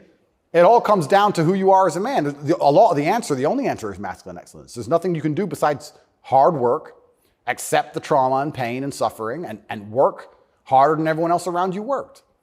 And that's why porn's a problem. So I will genuinely say to any man out there who finds himself loading up that website, go take a look in the mirror and realize why no one wants to fuck you. Fair.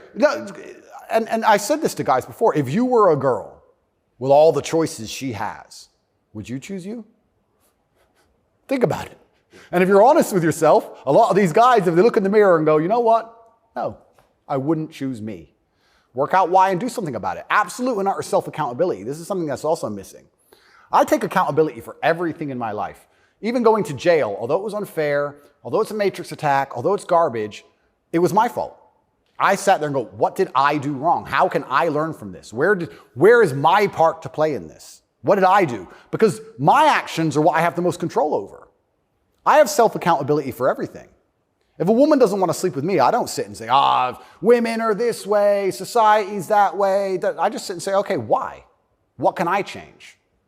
So any man who's loading up porn needs to go have a long conversation in the mirror and realize that he's not desirable or as desirable as he should be or could be. I come from absolutely nothing. I'm mixed race. My father was black and my mother's white. So statistically, mixed race, single mother household, bad area. I ticked every box to end up in jail.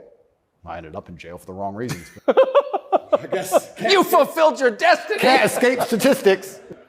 I ticked every box to be a delinquent, and I refused to be one. I absolutely not refused to be a delinquent. I said, no, that's not who I want to be. I want to be a superhero. And I know the only way to be a superhero is to, one, suffer, like Batman did, his parents died, and two, work hard. What does your mother think? My mother's exceptionally proud of me. She still worries because mothers worry. But even when we were in jail, she said, well, I know you're both strong, so, like, she knows she has men. She knows she has, That's pretty great. Yeah, of course. And I think that's what, I believe especially also, I think a man has a duty to his last name. I think we carry the last name. We have a duty to our last name. I am a Tate. I am my father's son. The reason my father is discussed so heavily is because of my monumental success. I keep him alive via my success. I would love to think my son does the same thing. They will talk about my son in a way where they're so interested in his life path that I must be discussed by extension, and then I live forever. So I have a duty to Tate. I have a duty to my last name. I must perform. And this is what I said to my mother on the phone. I'm a Tate. It's fine. Oh, but the conditions are bad. Yeah. That's life. And even as a man today, you're waking up, you want to load up a porn website. You should have respect for your last name, and you should sit and say, is this who I am? Is this what I do? A lot of this comes down to the things we discussed at the very beginning. Self-respect, honor, dignity. Well, you have no dignity? Well, I have too much dignity for that shit. And a lot of these men have no dignity, no self-respect. And it's all an extension. It extends of why they're never going to be who they could be and also what they do to cope with that. And yeah, porn is a coping mechanism. What do you think of women? I think women are some of the most powerful people on the planet, firstly. A lot of the conversations we're having, most people don't understand that women are the gatekeepers and women are the ultimate judges. Women are the ultimate judges, especially of sexual access, right? So when I say that maybe 40% of the letters I got in jail were from women, just love letters. Perfume on them and kiss marks. And the traditional masculine role is still respected and loved by so many women. If you were to ask the average woman on the street who hasn't lost her mind what she wants in a man, she would like to be financially provided for, physically protected. I love women. I think they are the most powerful and precious things on the planet. They give life. But I believe that when you love a woman, you should want to protect her and provide for her and take care of her. I don't believe you love a woman by wanting to do everything she says and cucking to her. I don't believe that because I love women, I should have no standards on what I expect in a woman. I don't think loving women is sitting there going, a woman can do whatever she wants to me and I put up with it. I don't think that's loving women at all. I think loving women is saying, I'm going to be the best man I can be. And the only way I'm going to be a good man is with a degree of standard. And I'm going to be the best man I can be for you. And when I say these things, I get attacked for being a misogynist. Because Well, how is that? I think misogynist means someone who hates women. Correct, because I have conversations with women who are, let's say, I've done some podcasts with women who are very promiscuous. And I've explained to them that since the dawn of human time, in every single society across the planet, promiscuity in females has been frowned upon. Yes, that's true. It hasn't been frowned upon in men, but it has been in women. I explained In a big way. In a big way. In many parts of the world to this day, you can't get married if you're not a virgin. I'm not saying all women should be virgins. I was explaining to her that female promiscuity has always been hated. In every holy book, it's disliked. You've bought into this new thing for the last 10 years, and you seem to think it's empowering. And I would argue that it's not empowering. And I sat there and had a conversation with this promiscuous woman, and I said to her that she is doing herself a disservice, and she's dishonoring herself, and she's never going to be happy or fulfilled jumping from bed to bed. And I was told that this makes me misogynistic because women are empowered and they can make whatever choices they want, and I'm insecure to believe that a woman who slept with 300 men is somehow changed mentally and her ability to bond and love a man has been affected by that. But it is. That's true. Well, unfortunately, you're going to end up in a Romanian jail cell for being a misogynist. No, I mean, I love women. And so I've seen it, and that is true what you said. The thing that's interesting is that women intrinsically understand this. Yes. Because if you see a woman dislike another woman, what's the first name she calls her? Slut. It's the first thing a girl says to a girl she doesn't like. It's the biggest insult that comes to her mind is that she's promiscuous, right? So it's interesting, but I've been called a misogynist for that. And then I've been on the internet for a long time. I've made some jokes. I've made some videos, and people don't understand satire or comedy. There's one that they keep repeating. I made a joke. Next to my bed, I had a Glock, like many people do, and then I had a knife next to my bed, and there was a comedic skit where it said, "The girl caught me cheating," and she picked up the knife, and I slapped it out of her hand and said, "You still love me?" And they cut the bit out where I talked about the girl attacking me with the knife. They just took the bit where I say, "Slap the knife out of her hand, you're the boss," da-da-da, and he's a misogynist, and it's just taken out of context. And that's another thing that's happened to me, and I am aware of this, and like I said, I take absolute self-accountability, but the way you make jokes and make videos when you get 100 views is very different than the way you would make a joke or make a video when you get millions of views. And when they're trying their best to they'll look at a 4-hour video and find 3 seconds. I'll give you an example of it, where it hurt me very recently. I did a podcast where I was discussing corruption. I discussed which country I believe is the most corrupt country in the world. They start a lot of wars. And the answer to that by the person I was discussing it with is, well, you live in Romania. Romania is corrupt. I said, Romania is corrupt, correct. But I don't think there's certainly corruption, but they don't start monumental wars which end up in millions of deaths. I would argue that their corruption, because a policeman stops me and I can bribe my way out of a parking ticket or a speeding ticket, is far less destructive. So we discussed this at length for hours. They cut out the bit where I said Romania is corrupt and showed it to the judge. That kept me in jail. Ooh. Yeah. So, and that's my problem in a nutshell. Long format content, people will find a little bit, edit it up, and try and attack me with it. And that's where this whole misogynistic things come from. It's either from me arguing with promiscuous women on podcasts designed for promiscuous women to argue their point, and I destroy them so flawlessly that I'm a bad person, or something taken out of context. And it's insane because, like I said, the amount of support I get from women is actually monumental.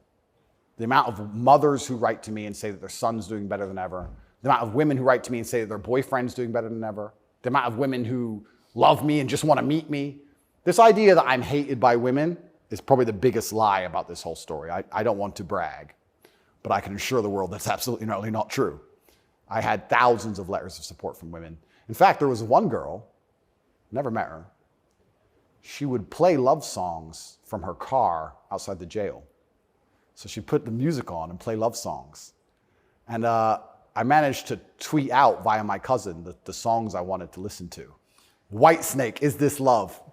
And and she'd play them for me. Never met her. Don't know who she is. So you're in a Romanian prison cell requesting Whitesnake on the radio in the car outside. Correct. And some girl would pull up and put kind of a surreal moment. Put her speakers on full and play me my love songs for a good 3 or 4 minutes before the police would come and make her move. But I got a song a day. But yeah, this idea that I'm universally hated by women is insanity. That's not true. So you said you're a mixed race. Your dad was black, your mom was white English. What do you make of the race conversation in the United States? I think it's they're trying to put fuel on the fire and they're deliberately trying to accelerate division. This is what I believe. I think that if a black billionaire and a white billionaire meet somewhere, I don't think there's much conversation about race. I don't think... No! I don't think there's any racism. No. Interesting, no? They're not that interested in the topic, actually. They don't care. Right. But amongst the lower echelons of the populace, they seem very interested in trying to turn us all on each other. Yes. I wonder why that is. And I wonder why they deliberately make laws and push media matters which are designed to do exactly that. I wonder why that is. We can sit, and I have my own theories.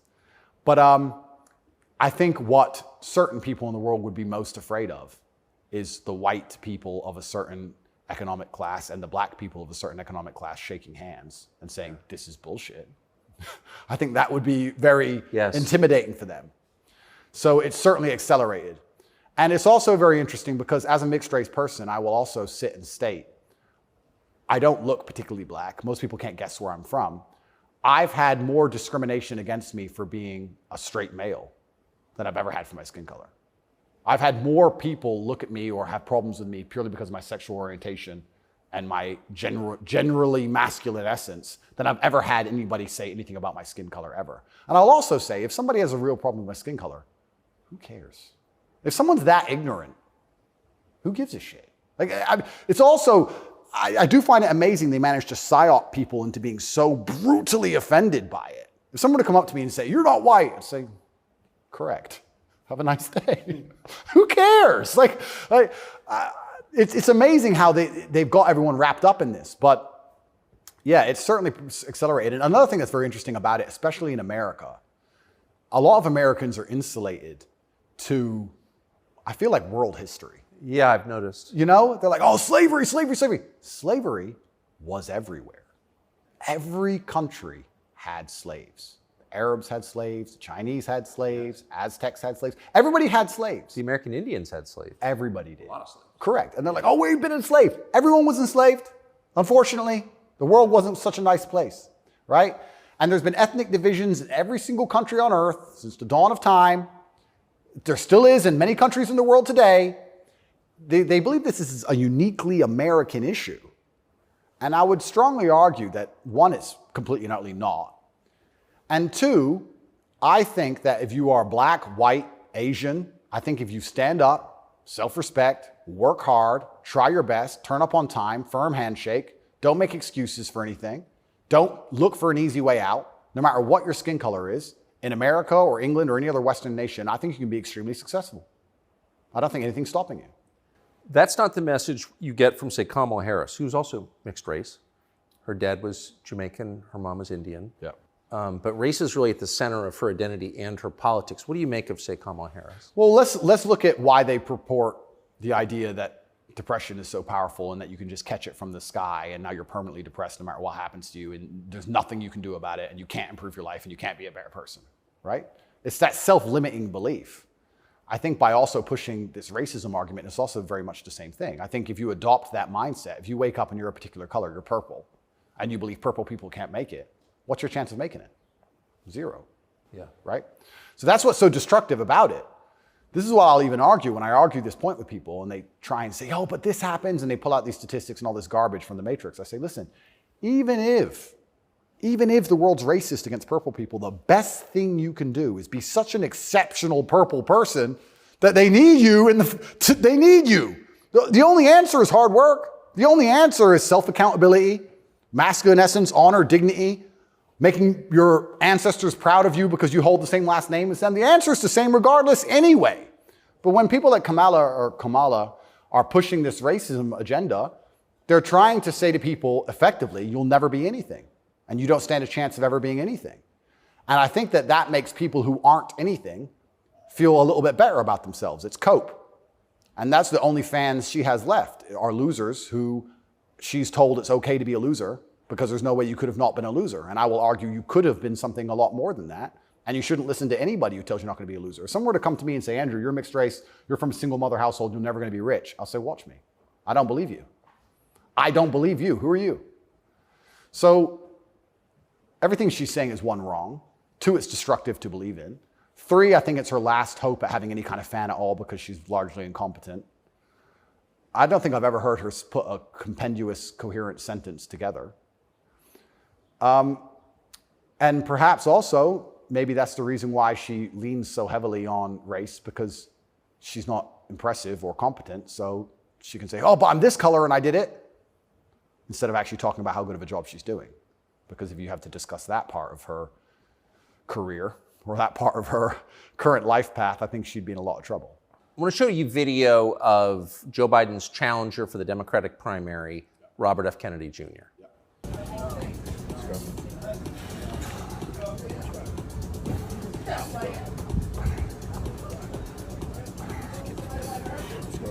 Six. Run it. Let's go. Up. What do you think of him? I think a strong body is a strong mind. I don't think there's anything wrong with a man exercising up until the age he dies. Why wouldn't he? I think that the bottom line of masculinity since the dawn of human time has been a propensity and a capability for violence. I think that's what makes a man a man. I don't see any possible negative connotation with being in good physical shape. I think that's a fantastic way to show discipline, which is very important in any man who's important, especially a world leader. In fact, I love the idea of an elected world leader being in fantastic physical shape. I think it shows that they're a motivated, disciplined person, and I have a lot of respect for him for that. And I think that in the military, we make it mandatory, right, to be in fantastic physical condition. Yes. So why wouldn't we have it mandatory for people who are in charge of the entire world? I think it's fantastic. The President of the United States seems to be failing physically. As you look back at the country whose passport you hold, at the president, what's your reaction? Well, sometimes, and it's not very often, I consider myself ignorant, but I feel like there must be some magic I missed, because wasn't he the most voted for president in history? Oh yeah, billions of votes. Yeah, there must be some magic I just can't detect, Tucker. I don't want to. More than Barack Obama, 81 million votes. It's insane. And I mean, Barack, yeah, sure, he was very intelligent, articulate. Yep. He was concise and compendious with his ideas. He could make you understand how he thinks. Yes. But Joe must be better in some way. I can't seem to see how, and I guess the fault is with me. I don't know what to say about that one.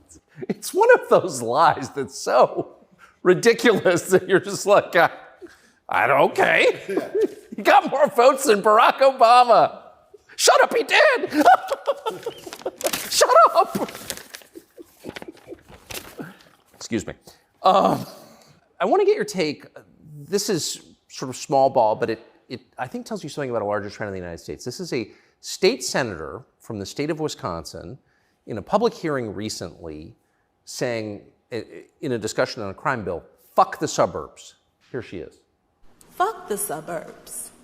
Because they don't know a goddamn thing about how life is in the city. What is that? There's a hostility there. Where does that come from? That comes from being a perpetual victim. That comes from being told that everything that's happening to her is not her fault and she has no self-accountability. Even though she's managed to become a senator, somehow she's still oppressed. And that means that everyone else who looks like her is also completely and utterly oppressed. And anybody who has a slightly better life in any way is, by extension, a bad person because they weren't oppressed. Yes. And that's where the hate comes from. The division's put there by these mindsets which are being purported by the people in charge of the world, convincing you that you have no control at all over your own life. And that's why she's so resentful towards people who have done well in life, not even as well as her.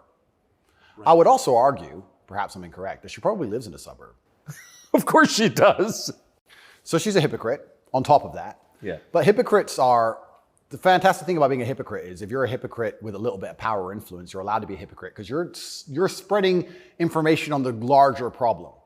In fact, this is actually interesting. One of my funnest things, I'm going to announce this here on your show for everyone to know, this is a world exclusive. I want to become a climate change activist. Because when I was younger, people would say, what do you want to be when you grow up? Do you want to be a fireman? Do you want to be Batman, et cetera? And I wasn't sure what would really make me happy. But now I'm ultra wealthy and I fly around on private jets all the time. I think that now is the time for me to become one of those hypocritical climate change activists. 100%. It's going to be super fun. Well, as your carbon footprint grows, your concern about carbon footprints grows. Absolutely. Eat the bugs. Sell your car. How dare you eat meat? On my jet, of course, I have meat, but I'm allowed to be a hypocrite because I'm spreading awareness for the overall problem. It's for the greater good. It's for the greater good. I have to get to the climate change activist meetings. So, Which happened to be in Switzerland, I noticed. of course. So, although I'm flying on, well, before this arrest. They're never in New Jersey. Never. So before this arrest, I was on about 3 or 4 jets a week. But every single time I was flying on my private plane, I was extremely concerned about the carbon footprint. Of course you were. And so I am now a climate change activist. I just want to let the whole world know. Because once you get to a certain level of power of influence, you're absolutely not really allowed to be a complete hypocrite. So you're allowed to live in the suburb and then tell everyone, fuck the suburbs, and pretend that you're oppressed when you're a senator of the most powerful nation on the planet. Because it's a logic fail on every level. So one of the human activities has got to produce the greatest carbon footprint is, I would think, war, right? I would think so. Diesel-powered machines, munitions going off. So I was a little bit surprised to see Greta Thunberg with Zelensky this morning. What's interesting to me is this. Firstly, I would never kill myself. Secondly, imagine these people are so detached from reality. Imagine going, you know what we need to do? Brainwave. We need to drum up support for this garbage. Let's take the most loved woman, Greta, and the most loved man, Zelensky, and let's make them meet. Think about the PR. Let's bring a camera. And imagine people sitting around a table going, that's great. That's going to really make people support this. Who gives a fuck? I don't want to swear. I'm sorry, but some young girl turns up to a war zone who has nothing. Why is she there? What are they going to talk about? I don't know. But what's their conversation? I think she only yells. I don't think she does talk. I don't understand. Is she going to talk about how the childhood has been stolen from all those million Ukrainian men who have been blown to pieces? Like she talks about childhood being stolen because we drive, cars? I don't think she is. I don't think she's going to mention that. No. Is it just a big PR opportunity? Like what PR team came up with this concoction and thought, this'll keep them on side? It's mind-bending to me who even thought this was a good idea. It's crazy. But of course somebody did. Somebody thought it was a fantastic idea. Have you ever met Greta Thunberg? No, but me and her have had some internet arguments. I think you went to prison for it, right? Yeah, correct. Which is amazing because I'm a climate change activist. So I'm on her team. I was in Sweden during COVID. So we could have met. She didn't want to hang out with me, unfortunately. And then now I'm flying around on my jet everywhere, spreading news about climate change. Same thing. Like in my Bugatti, obviously it's got a big engine. I make sure to talk about climate change out the window as I drive. But I'm on her side. She doesn't seem to be very You yell at the serfs as you pass about climate change? Yeah, don't eat meat. Eat the bugs. What's wrong with you people? You don't care about the earth? Like, if you don't start caring about climate change, all those politicians with beachfront property are going to lose their houses. Yes. And they're very concerned about climate change, which is why they bought their houses on the beachfront, so they can be the first to let you know it's coming. The early warning system, right? They're very concerned. That's why they want to be right there on the beach. Quite honorable if you think about it. Kind of on the front lines of the climate crisis. Absolutely. Lead from the front. So good. But one more point about this. Sorry to go on and on. No, I love it. But when I say these things, people, you don't care about the environment. And I try and explain to them, I love nature. You love hunting, fishing. You love nature. I love nature. Passionately. The problem with all of these things is not that I don't like nature. The problem is that nearly any issue which appears to be virtuous on the planet today is Trojan horsed with garbage. That's the problem. I have no problem with fixing or maintaining or preserving nature. I have a problem with them telling me I have to maintain nature, them Trojan horsing my bankruptcy into the middle of it, knowing that nature won't be fixed, then telling me it's about nature and telling me I should agree with it. That's my problem. There's nothing left on the planet, no issue, which isn't Trojan horsed with absolute garbage. Yes. And if you're going to sit there and tell me that I need to give more money to the government to stop the sun from being hot, I'm going to argue with you that I'd rather keep my money. Thank you very much. Yes. So this is the problem with all these issues. It's nearly anything. When I argue against them, people are like, you don't care about the issue. I do. But you're not smart enough to understand that the legislation around this issue is so large, it hasn't even been read by most of the people voting for it. Yeah. And there's something in the middle of it which is going to damage every single person's life, which has nothing at all to do with the issue itself. And most people don't understand that. They co-opt people's best instincts, their love of nature, which is a virtue, of course. Yep. Their love of their neighbors during COVID. Don't you care about your neighbors? Oh, Well, completely. Of course you do. And your grandparents? I revere my grandparents. Of course. And you're a bad person if you resist. I was a terrible person for going to Sweden. You're a very bad person. You don't care about anyone else. And that's how they do. It's weaponized virtue. And my opposers, every single virtuous thing that comes out of their mouth is never from a place of virtue. It's from a place of hate. Yes. It's weaponized. And also, and I don't talk about this very often, but people can go right now to tatepledge.com. I donate $25 million a year to feeding children in war-torn countries, especially in the Islamic world, because that's where a lot of the war is. Nobody ever mentions that, ever. Nobody mentions any of the charitable work I do. Nobody mentions any of the lives I save. Nobody mentions any of the people who support me. They don't mention anything at all. They just come along and say, you're a bad person. And I say, well, if I'm a bad person, let's talk about the things you've done to genuinely benefit humanity, besides sit on Twitter and talk shit. Have you ever done anything for anybody ever? Are you capable of doing anything? Because the things that make me a bad person, right? You don't like me for my principles and the fact I stand up for myself and the fact I have parameters and I say no, everything you hate about me. Those are the things that allow me to even do good in the world. If I was like you, mush, goo, I couldn't even help anyone. If you had to help someone today, how could you even do it? You're broke and you're lazy and you're stupid. You can't even enlighten anybody. You can just spread hate. How is that helping the world? These people are a net negative, genuinely. And that's what's so crazy about being attacked for your morality like I'm being now. And when you're a good person in general, they attack your morality because the people who are attacking you are absolutely utterly immoral. The ultimate hypocriticism. Ultimate. Even more than my private jet climate change stance. So it's certainly unique. I do like to believe, though, we're entering a new stage of consciousness. I do like to believe, at least from 10 to 15 years ago, more people are, I think COVID woke some people up. I do like to believe the MSM credibility is tanking in real time. Trump helped massively. Fake news. 2 words. Before Trump, when did you ever hear fake news? I didn't really hear it that often. No. Fake news, fake news, fake news. And he did a fantastic job of that, and he's starting to wake people up. So I'd like to believe there's a degree of us winning, but I just want to make it very clear to the people who attack me and the people who attack anybody who stands up for what they believe in, a lot of their virtue signaling is just hate peddling. And when they can't call you unsuccessful and they can't call you stupid, they have to find a way to hurt you. And the only way they can do that is to say you're a bad person. I've noticed. Yes, I have. So here's Joe Biden expressing his concern about how Putin is doing in the war in Iraq. Interesting. It's hard to tell, but he's clearly losing the war in Iraq. He's losing the war at home. And he has become a bit of a fly around the world. Do you think Putin is losing the war in Iraq? I don't think he's losing the war in Iraq. I don't think he's fighting a war in Iraq. Okay. He also said he's losing the war at home. I don't think he's fighting in Russia. And I'm also not sure he's losing. So it's a pretty interesting statement on many levels. It's scary. You know, it's a joke, but it's scary. Because I would never kill myself, but I think the reason he was put into office is because he's incompetent. Yes. Because that makes him easy to control and influence. That's what's most scary. It's not scary that he's become incompetent in office. It's that they looked at him and goes, that's who we need. That guy. That's what's most scary to me. Does it surprise you that the weakest president is also the most destructive? Weak men are always destructive because hurt people hurt people. Yeah. I don't know, I heard, someone said that to me a long time ago. Hurt people hurt people. They were talking about a relationship. And I said, that's true.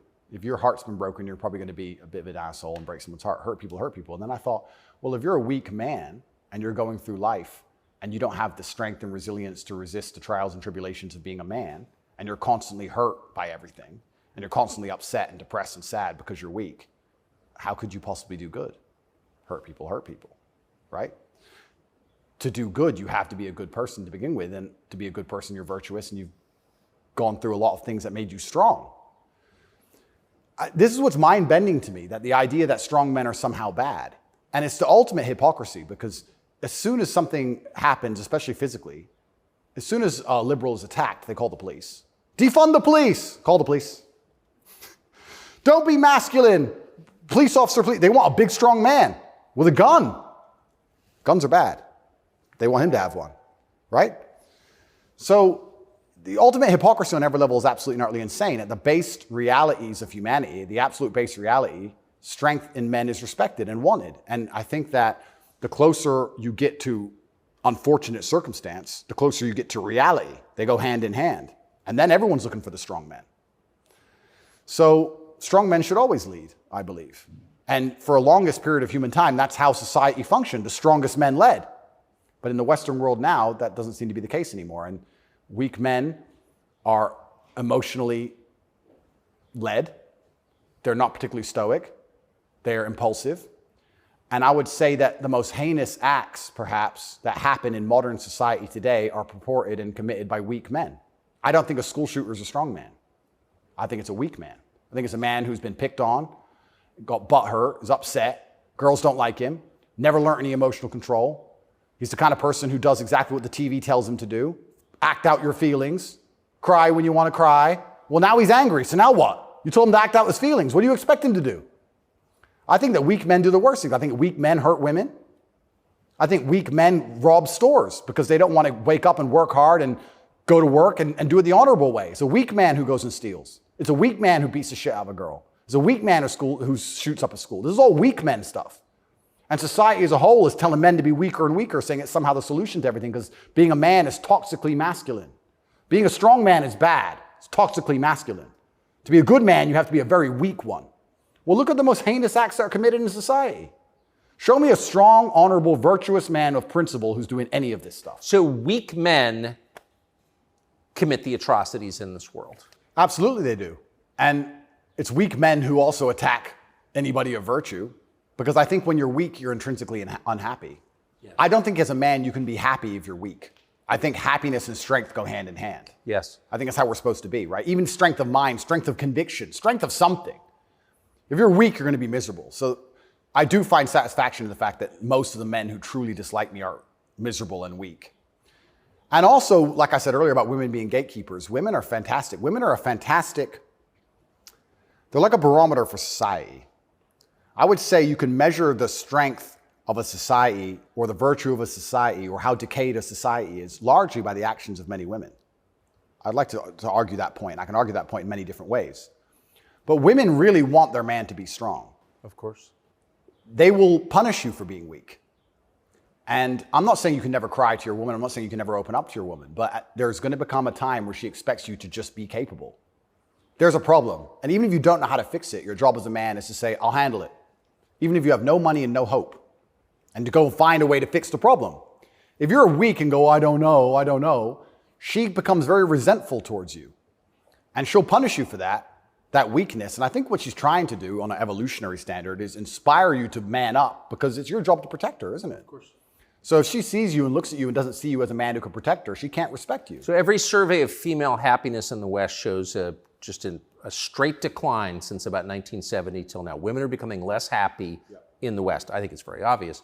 What accounts for that? How can you be happy when all the men around you aren't men, right? We are the most beautiful union that God has possibly created on the planet. A feminine woman and a masculine man. It's the most beautiful union that can possibly exist. It raises children the best.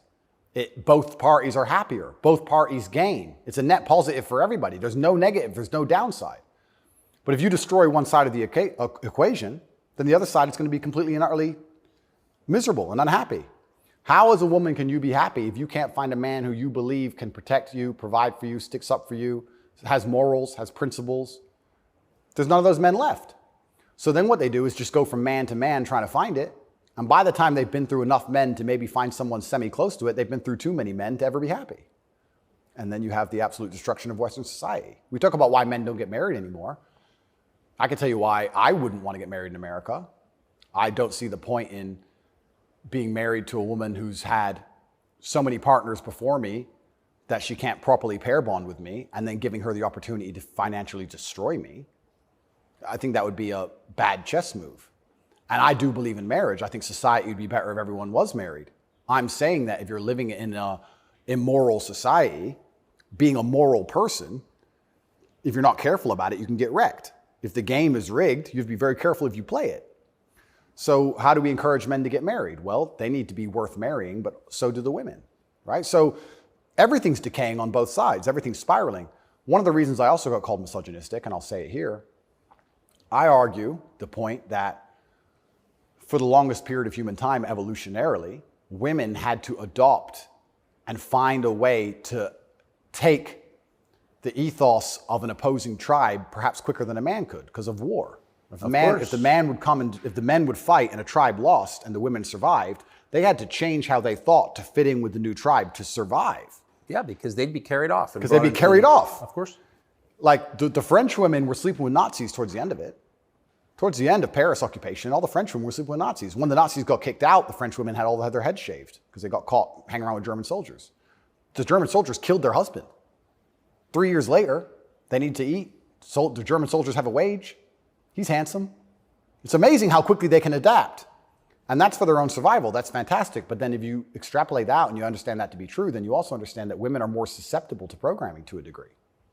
I got called misogynistic by saying that if you sit 100 men and 100 women down in front of propaganda, I believe that women are more likely to believe a lot of that. I think a lot of liberals are female. They're more emotional, and it's easier to convince them of something if you use an emotionally led argument, right? So if by extension you now have women who are emotionally led, who are being convinced and their logic is failing because they're being tricked with an emotionally led argument, and the man they're meeting has no principle and no honor, and he can't resist that, she's in charge of the house, well now she's telling the man what to do. Right? If I would have come home during COVID and my woman said, you need to wear a mask, I'd say, no, I don't. End of conversation. But if I was a simp, you need to wear a mask. Okay, baby. Don't. All right.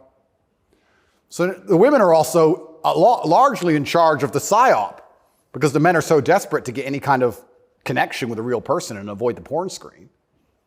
And then these women are being controlled by the mass media as a whole. I say this to I have children, I don't talk about it often. But I say to the mothers of my children, I say, look, either we program their minds or society does. Who do you believe in? Everyone is being programmed by somebody and something. Me, you, everybody. We're all programmed by someone. To sit and think you're above programming is incorrect. What you have to do is sit and say, does the person who's programming genuinely have my best interests at heart? What do they want me to believe? Why do they want me to believe it? What happens if I believe what they want me to believe? Where does this lead? That's all we can do. We're all programmed. We're all the sum of the 5 people we spend the most time with. Right? So if you have women with no father, no strong masculine influence, who's programming them? The Kardashians and the news? The internet? Porn stars? What kind of woman's that going to be? And then if a man finally ends up with her and he has no backbone, what kind of man's he going to be? I don't want to comment on these things because I don't want to make personal enemies of people I don't know. Of course. There's a guy called Adam22. Once again, I have no idea who this man is. I just saw on Twitter yesterday that he was with a porn star who'd never done a male scene. They got married, and like a week after their marriage, she did her first male scene with some random dude. And he's on a podcast defending it. Did his wife have sex with somebody else? Correct. Why? Like, this is the level you can, but this is what the Matrix wants from you as a man. They want the woman in charge and the man below with no backbone, because if the woman's in charge, they can emotionally affect her. They can scare her. You can scare a woman easier than you can scare a man. A man. A real man's hard to scare. A woman you can make afraid of the vaccine, right? Be afraid, COVID, be scared. If she's in charge of the household, I would argue in nearly any household where the female was dominant, everyone's vaccinated. I would argue that point hard. Of course. Maybe I'm wrong, but I would argue it. I don't have the statistics. It's just logic to me. So talk about women being unhappy. What's actually interesting about the female mind, once again, they're going to call me a misogynist, is that when you're an emotionally led person, you're more prone to chaos. It takes real stoicism to lead. So why are these women unhappy? Because no one's leading them. No fathers, no men of no backbone, no man they respect. So they're relying on society, which is promoting chaos, and their own mental state. Women will say all the time, my period was coming up, so I was crazy. Like, they'll say that themselves. So without any kind of hard rock of emotional security, to give her a hug and say, don't worry, baby, calm down, it's okay. When you have no hard rock of emotional security and you leave her to her own devices, she's going to be, to a degree, chaotic. And you know who told me this? A woman said this to me. A woman said this to me. A woman said, most women are closer to a mental breakdown than you possibly believe, day by day. I was like, really? She goes, yeah, and that's what I love about my husband. He makes me feel happy and secure and safe. If I'm starting to have a problem, I know I go to him and he makes me feel safe. He's my rock. There's a woman said this to me a long time ago. Yes. So why are women miserable? Because where are they going to get their happiness from? Where are they going to get their emotional stability from? It's not their job. I don't believe it's a woman's job to be emotionally stable. It's a woman's job to do many other very important things that men can't do. More important. They're better than men at a lot of things, women are. But it's our job to be emotionally stable. Women are better than us at certain things. We're better at other things. And that's why as a team, we're so powerful. To sit and pretend we're all the same the whole way through, then why do we even need each other anymore? Well, I don't think we do. You're exactly it. And this is why we have birth rates declining, porn, women who are running around sharing one man with no intention of having children, marriage is gone.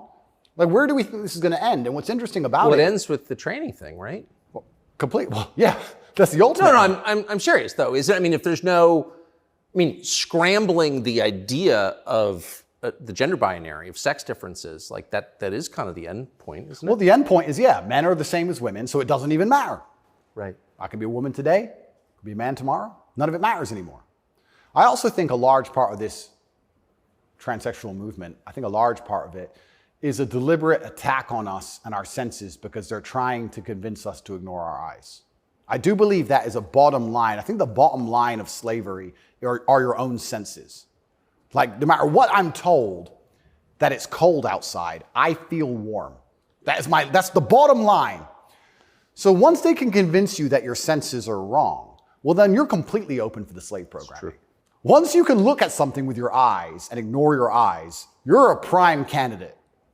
So I think a lot of this has also something to do with that. You are going to say that's a girl. That's what you are going to say because you have to. And if you say it long enough, you'll think it. And if you won't, your children will because we'll tell them.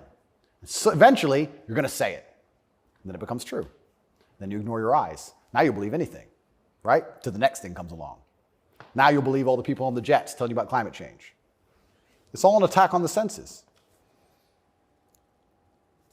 This is America's most famous admiral. You know, it's such an important issue for our youth and adults. As you said, some of these laws are actually extending into adulthood. You know, we often say that gender-affirming care is health care.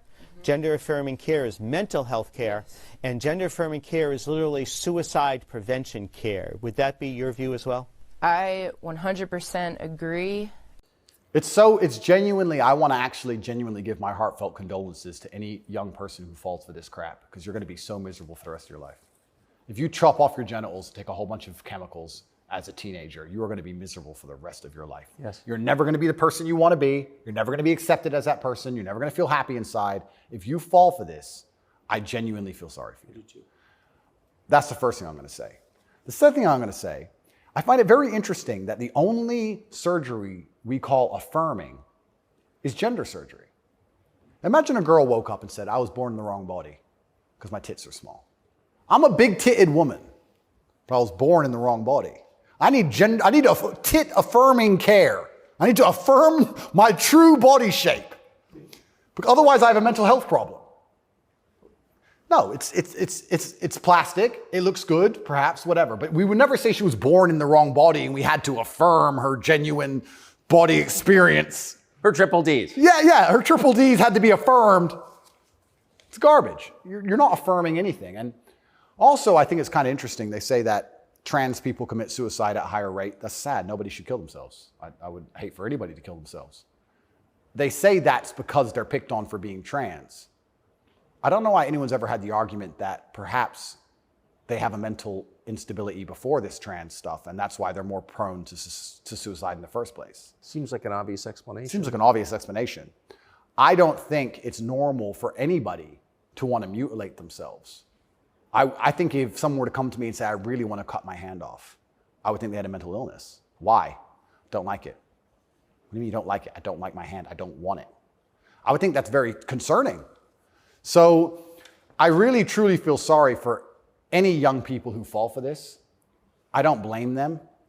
I think it's a massive psyop. And I think if you fall for it, you're going to be miserable forever. And one more point I'll make on this whole thing I found very interesting. I'm a professional fighter, so I spent a lot of time in Thailand when I was fighting. Kickboxing is big over there. And I've always thought, no one's ever mentioned that Thailand has a bunch of ladyboys, right?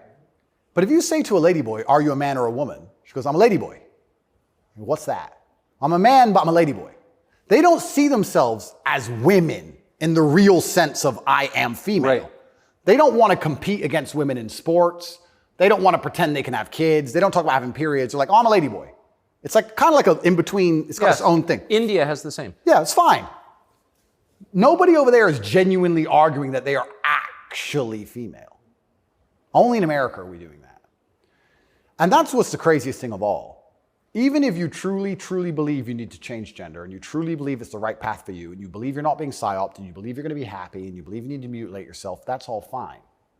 But then to come along with the hubris and arrogance to tell me that I have to pretend you're something you're not, biologically. That's right. That's absolutely not really arrogant. You can't tell me what I have to call you, right? I'm allowed to come to my own conclusions and opinions. And the whole point of being a human is that we've gone through life long enough to identify patterns. Imagine humans didn't identify patterns. One person went and got ate by the lion. You watch it happen. Then you go for a turn. Like, no, you work out over time. Don't go near the lion, right? If I look at a person who's 6'4", muscularly built, right, with a big jaw and a beard, my brain and my life experience tells me that's quite often a man.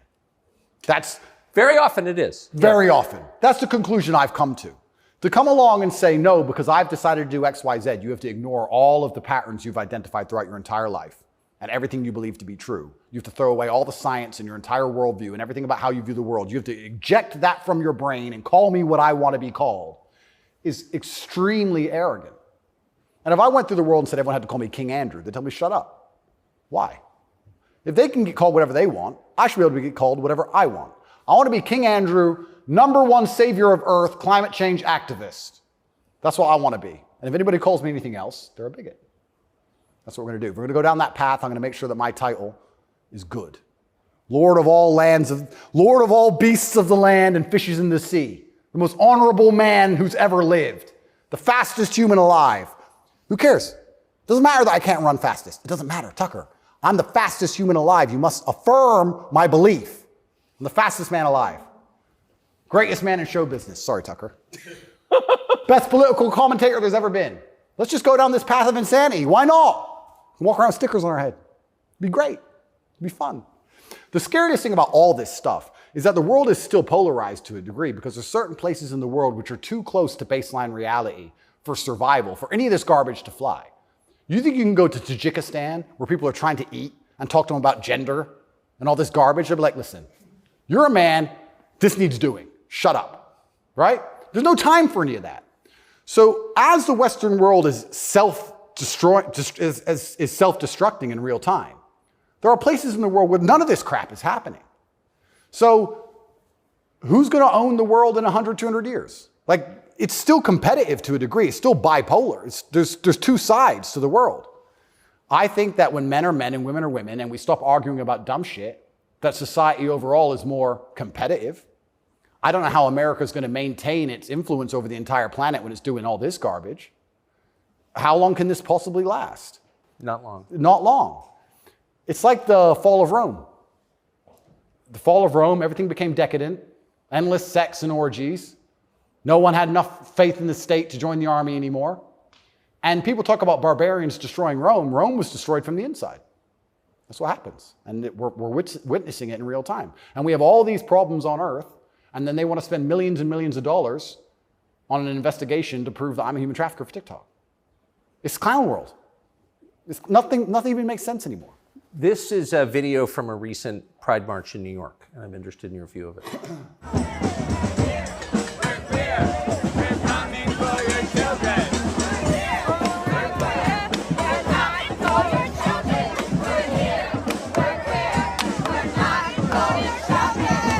So I have a few points on this. The first point is that it is an unfortunate reality, and I'm not going to be called a bigot. I'm going to talk about the reality that the homosexual community cannot reproduce in and of themselves. So for them to have a community into the future, they do need your children. That's how they think. For there to be a homosexual community in 100 years from now, they need straight people's kids, because only straight people have children. So they're telling the truth. That's the first thing. They mean what they say. The second thing is, I think a lot of this is an attention grab by them. I think they are slightly disappointed in how tolerant many people actually are. I have no problem with gay people. I don't care. I'm gay. Cool. I want to get married. Fine. I'm going to wave my dick in your kid's face. Wait a second. Yeah. They push it to a point where we have to react. And then when we react, they say we're bigoted. Children are innocent, and destruction of innocence is one of the most disgusting things on the face of the planet. It's terrible if a child is killed in a war. It's terrible if a child's mind is warped by any propaganda mechanism. They're innocent. What I don't understand is why, imagine heterosexual men walked around naked saying we're coming for the children. Well, someone gets shot. Absolutely. So why is it when you For good reason. Completely. So as soon as there's this sexual orientation, they're completely protected. And I think that the whole point of having children as a whole is to instill them with your worldview.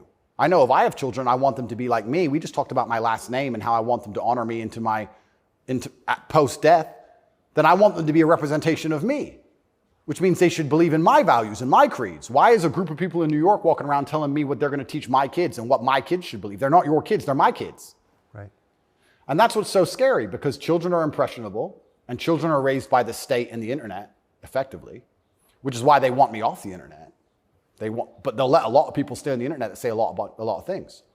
I'll argue that if I was transgender, the American embassy would have told Romania they were bigoted and removed me pretty quickly. I would genuinely argue that point. They would say, no, what you're doing is abusive to the LGBT community. He must be removed from jail. Of course, immediately. Immediately. But because I'm straight and heterosexual, it doesn't matter. We're the class that suffers the biggest bigotry that possibly exists in the Western world today. I would actually argue that point. But they're saying this to be deliberately provocative. They're deliberately trying to upset people. They want to upset you so that when you talk against it, they can call you names and call you a bigot. And also they mean what they say. And it's truly scary. I'm obviously a Muslim. I'm Islamic. What most people don't understand about a lot of the Islamic world is that a lot of these things are outlawed, right?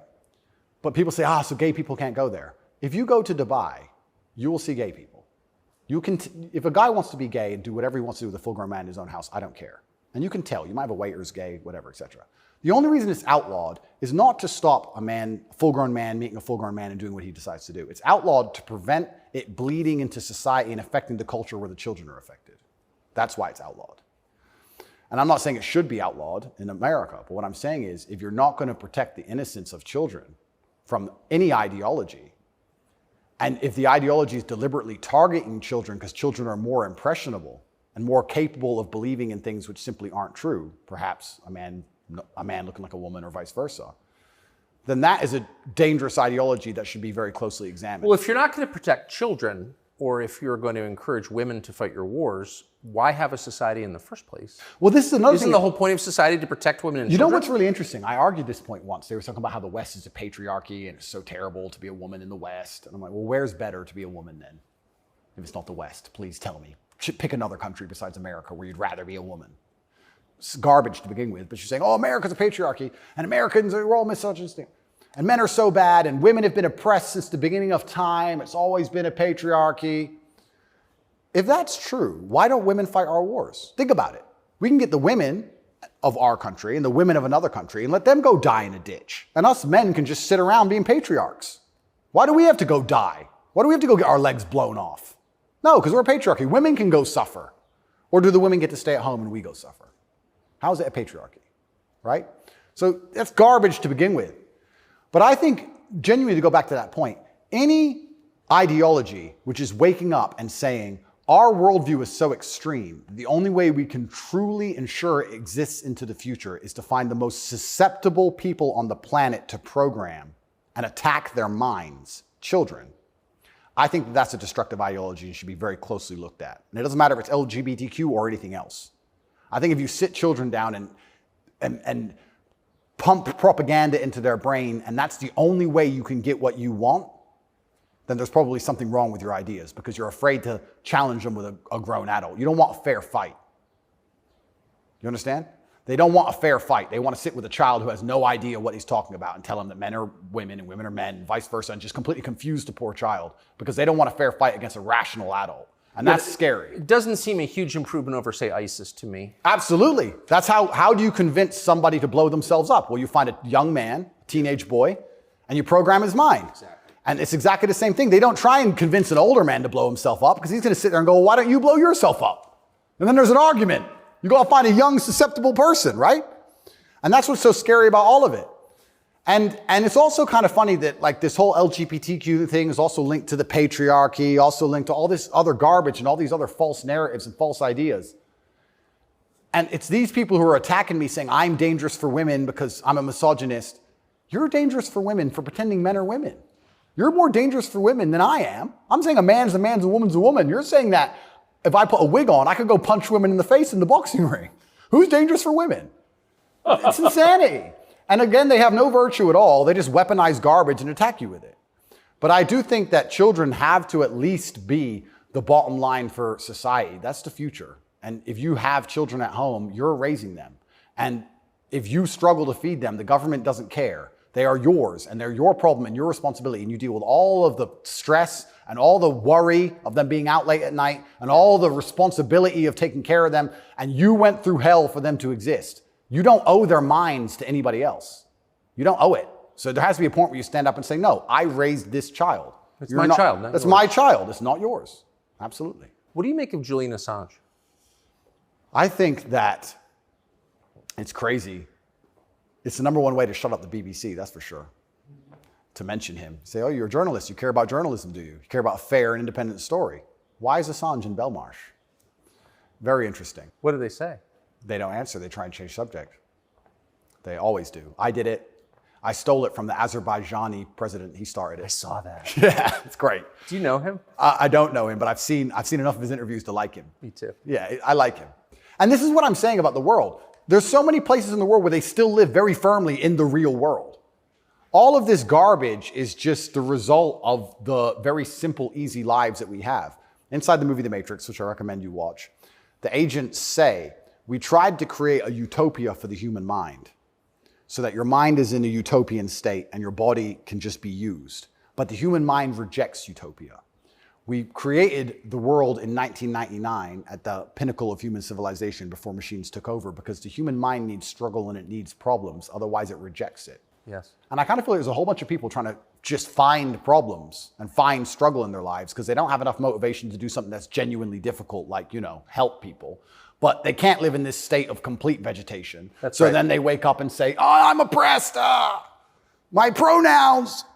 How much energy must it take to go through life trying to correct every person you interact with to call you Z? Think of the calories burnt. I can't think of a bigger waste of time. Think of the calories burnt. Every Starbucks employee, it's actually Z. Correct. You are a moron, and you are just wasting so much energy. You could put that towards something beneficial. You could volunteer. You could go to the gym. There's so much more you could do with instead of walking around and talk about Z. You sound like a dumbass. But they're just finding struggle because they don't have any actual important struggle in their lives. And that's why it only exists in the decadent West. Do you think the coming famine will change that? Absolutely. I would argue that when the famine comes, I think all these feminists will look for a strong man of resource who is stoic, who has a good network, who's capable and important and respected. It's amazing how quickly feminism disappears. In fact, there's a podcast I did called Fresh and Fit. And I did this podcast in Miami, and I was arguing about gender roles with 7 girls. And during it, they were telling me that they can do anything a man can do, all the usual things, and they don't care, they don't need a man, all this garbage. And some crazy fan knocked on the door for me, and he had a gun. He knocked on the door. You should have seen the women, how quickly they became feminists when I had to go to that door. They all completely changed. Go. Oh, the feminism's out the window. There's no feminists on the Titanic. There's no feminisms in a famine. There's no feminists at war. Where's the feminists? Go to war, right? I remember when we did that very well-planned, very thorough evacuation of Afghanistan, and all the schools that we opened for women got shut down by the Taliban. And I was having this conversation with someone, and I was saying, okay, well, you're an Afghan man, right? You've been hired by the Afghan Defense Force, and America's now left, and you have a meager wage, and America's left, and the Taliban are coming. and you're standing outside of the school with your AK, and they're coming with whatever they've got, and you're looking at the school going, do I really want girls to go to school that bad? Not really. Just put it down, you walk off. And this girl's like, yeah, but it's really important. And I'm like, yeah, it is very important. I agree. Women should have education and right to education. Completely agree. But you're also saying here that men should die for it, which is fine. I'm not saying that shouldn't be the case, but I'm saying that you should give men the respect they deserve for dying for your education. Because it's not the women who are going to defend that female school, it's the men. So if you're going to shit on men all day long and say we ain't worth anything until a war comes, and then you want us to go die? That's interesting. When the famine comes, the closer reality gets towards baseline survival, the closer we become towards our gender roles, because it's the only way we can be competitive. If you took 10 men and 10 women and stranded them on a desert island, the men would be men and the women would be women, because if they didn't, they would die. That's the bottom line. And I think that if you look at history, since the dawn of time, men were masculine, and also men, by and large, were generally ruling the society, not in an oppressive way, but in a protective way. And I think that means that makes the society most competitive. And my argument for that is that if you name any society since the dawn of human time, men were protecting women, providing for women, and basically in charge of the society. And these are societies that never met. So it can't be an idea that spread. The Ming dynasty and the Aztecs, they're pretty far away. But that's how society was most effective. And when feminists argue with me and say, we need a society run by women, I say, well, that's never, ever happened. And if it has happened, they got destroyed so quickly, they never had a history. We can't even name one. So it's a brand new idea, which I'm not saying is a bad idea. I'm saying if it's a brand new idea, you can't tell me it's going to be better because it's never been tried, ever. So we're going to see. But what happens if it doesn't work with the most powerful nation on earth? Right? So we're feminizing men and women have more and more control and more power, which is fantastic. I'm saying this is untested. Who knows where any of this is leading? And our competitors, America's competitors, are still very firm in their gender roles. So it's certainly an interesting period of history we're about to enter. It's very interesting. What's your view of tobacco? I love tobacco. So my diet is particularly strange, I've been told. I live on caffeine and nicotine. So I eat once a day. I eat dinner only. 80% of my calories come from meat. I have 10 cups of coffee a day and 3 or 4 large cigars. So I like caffeine and nicotine. I do too. Yeah, it makes me feel good. Makes me feel like my blood's on fire a little bit. Caffeine and nicotine I think are fantastic. But you're a health guy, obviously. I'm a health guy, but smoking is fantastic for your testosterone level. And I think that's important in a man. I think it's also important in the resistance of slavery as a whole. Is it really, you can feel it? Oh, 100%. And I'm not saying that, smoking's healthy. I'm not saying that because I also train exceptionally hard every single day. And when I was professionally fighting, I didn't smoke. But I think in general, testosterone level is a fantastic way to measure your overall health as a man. But nicotine has a positive correlation of testosterone Absolutely, levels. it's been proven. Yep, it's been proven repeatedly. So that's why I love nicotine so much. And then caffeine, I love to have that little bit of not jitter, but I like to feel energetic and I like to be hungry. My optimal state is hungry, but energetic. That's how I get the most done. I don't like eating. If I eat, I feel full, I feel lethargic. I like to, Totally. Yeah, I like to be hungry and 1% irritable from my 5th coffee and a bunch of nicotine inside of me. That's how I like to perform. So yeah, I think it's a good thing. And it's interesting how focused the people in charge are on nicotine. Yeah. As fentanyl becomes really common. Yeah. 100,000 people die a year from it. Yeah. Nobody notices, but they're still trying to shut down not just tobacco, but non-tobacco nicotine devices. Yep. Why? That's a really good point. We could argue it's down to testosterone level. I don't know if you ever saw the study which linked people's testosterone level to their ability and capability to disagree with something. So they did a study which is pretty self-explanatory. The higher your testosterone level, the more likely you are to disagree with a point. And the reason for that is because, especially in older times, if you're going to disagree with something, you had to fight over it. Yeah. If you're going to say no to somebody or some tribe or some person, there's a high chance that you're going to have to fight that person. You have to defend your idea. If you don't have the propensity or the capability to defend your idea, then why would you go against the ideas of the people who are stronger than you? So reducing testosterone levels make men more compliant and more complacent because we're less likely to say no because we can't defend what we think. Why would we say you're wrong, but we can't do anything about it? We might as well just say, well, then you're right. Might makes right. Right. So reducing testosterone levels in men is something which I believe they're trying very hard to do. And if you read the studies, they're succeeding. Testosterone levels have gone off the edge, off the cliff. And perhaps that's why they attack smoking so heavily. I understand that smoking a lot of cigarettes can be very bad for you, but I think everything in moderation. And I think that overall, I would rather smoke a few cigars today and maintain my testosterone level, which it's good for, than not. I think the benefits outweigh the negatives. Couldn't agree more. And my final question is about digital currency. Yep. Do you think it's inevitable, and what would its effects be? CBDCs are inevitable, and they're scary. They're super scary because it's the final absolute realm of control. I mean, they're already removing cash from society.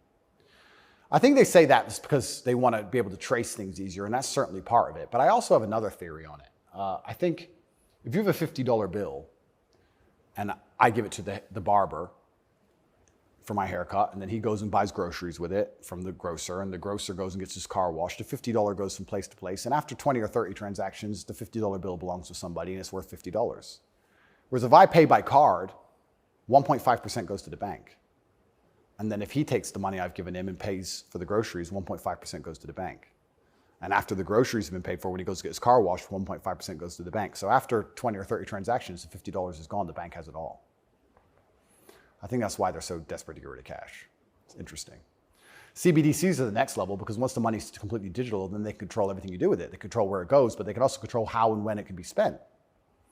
Imagine some terrible future dystopian society where your money arrives and they say it can only be spent on food, or it can only be spent on vegetables because you've had too much meat this week, or you can't buy transport to a particular area because there's resistance to government oppression in that area. So your money won't work for trains right now because nobody can go down there because we don't want everyone in a large group. We want everyone at home in their pods. And they can track everywhere it goes, and they can also track how it's spent, and they can control how it's spent. They can put a time limit on it. You have an hour to spend this money. Scary. Like, think of all the ways they can inflict control over it. And I think this is actually one of the reasons why also I'm disliked. The BBC said this to me when they interviewed me. They said, Lucy, the very intelligent BBC reporter, said, word for word, you have a Bugatti and a cigar, and that means it comes with a side order of misogyny. I said, how does having a Bugatti and a cigar come with a side order of misogyny? And you can order misogyny on the side? Looks like it. It's like a sauce. And she repeated it because she couldn't. Yeah, you have a Bugatti and a cigar, and it comes with a side order of misogyny. So I was like, but they're not sending their best. Yeah, I don't think they have any best, to be honest. But the point they're making, what she doesn't realize she's making, because she's not smart enough, but what she wanted to say, but she couldn't say in a way which sounded negative, is financial freedom is required to a degree to resist. The reason I'm also disliked is because I'm financially successful. If I was broke, they wouldn't care what I say. But I inspire young men, all of my fans, to become wealthy.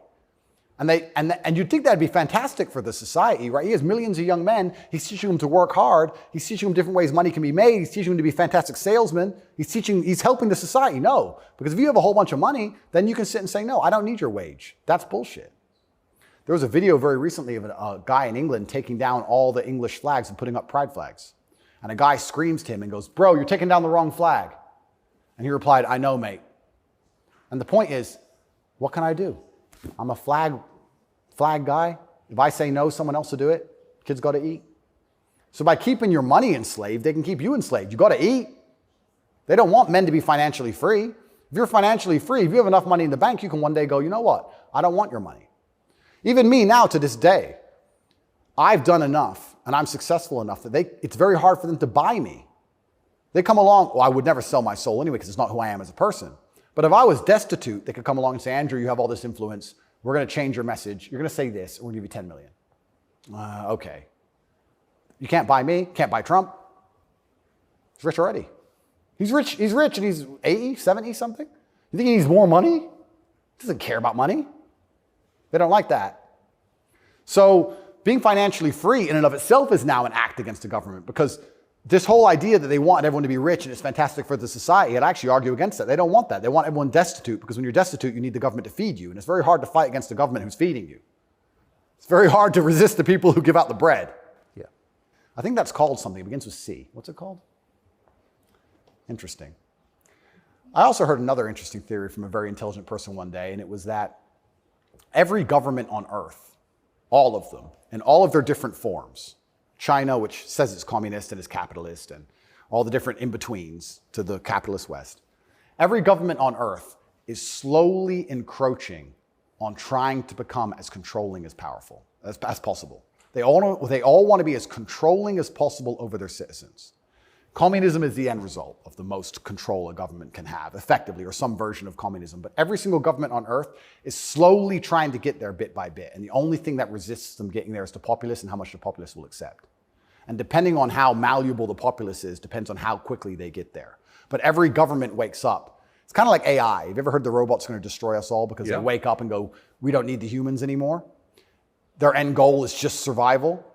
If a government is the same as an entity, its end goal is more and more control. And that's all they're trying to do every single day with every law they pass, with the climate change law. They don't care about the environment. They want more control. Of course. And the more and more control they get, the final end result, if you give them what they want, is absolute slavery for everybody.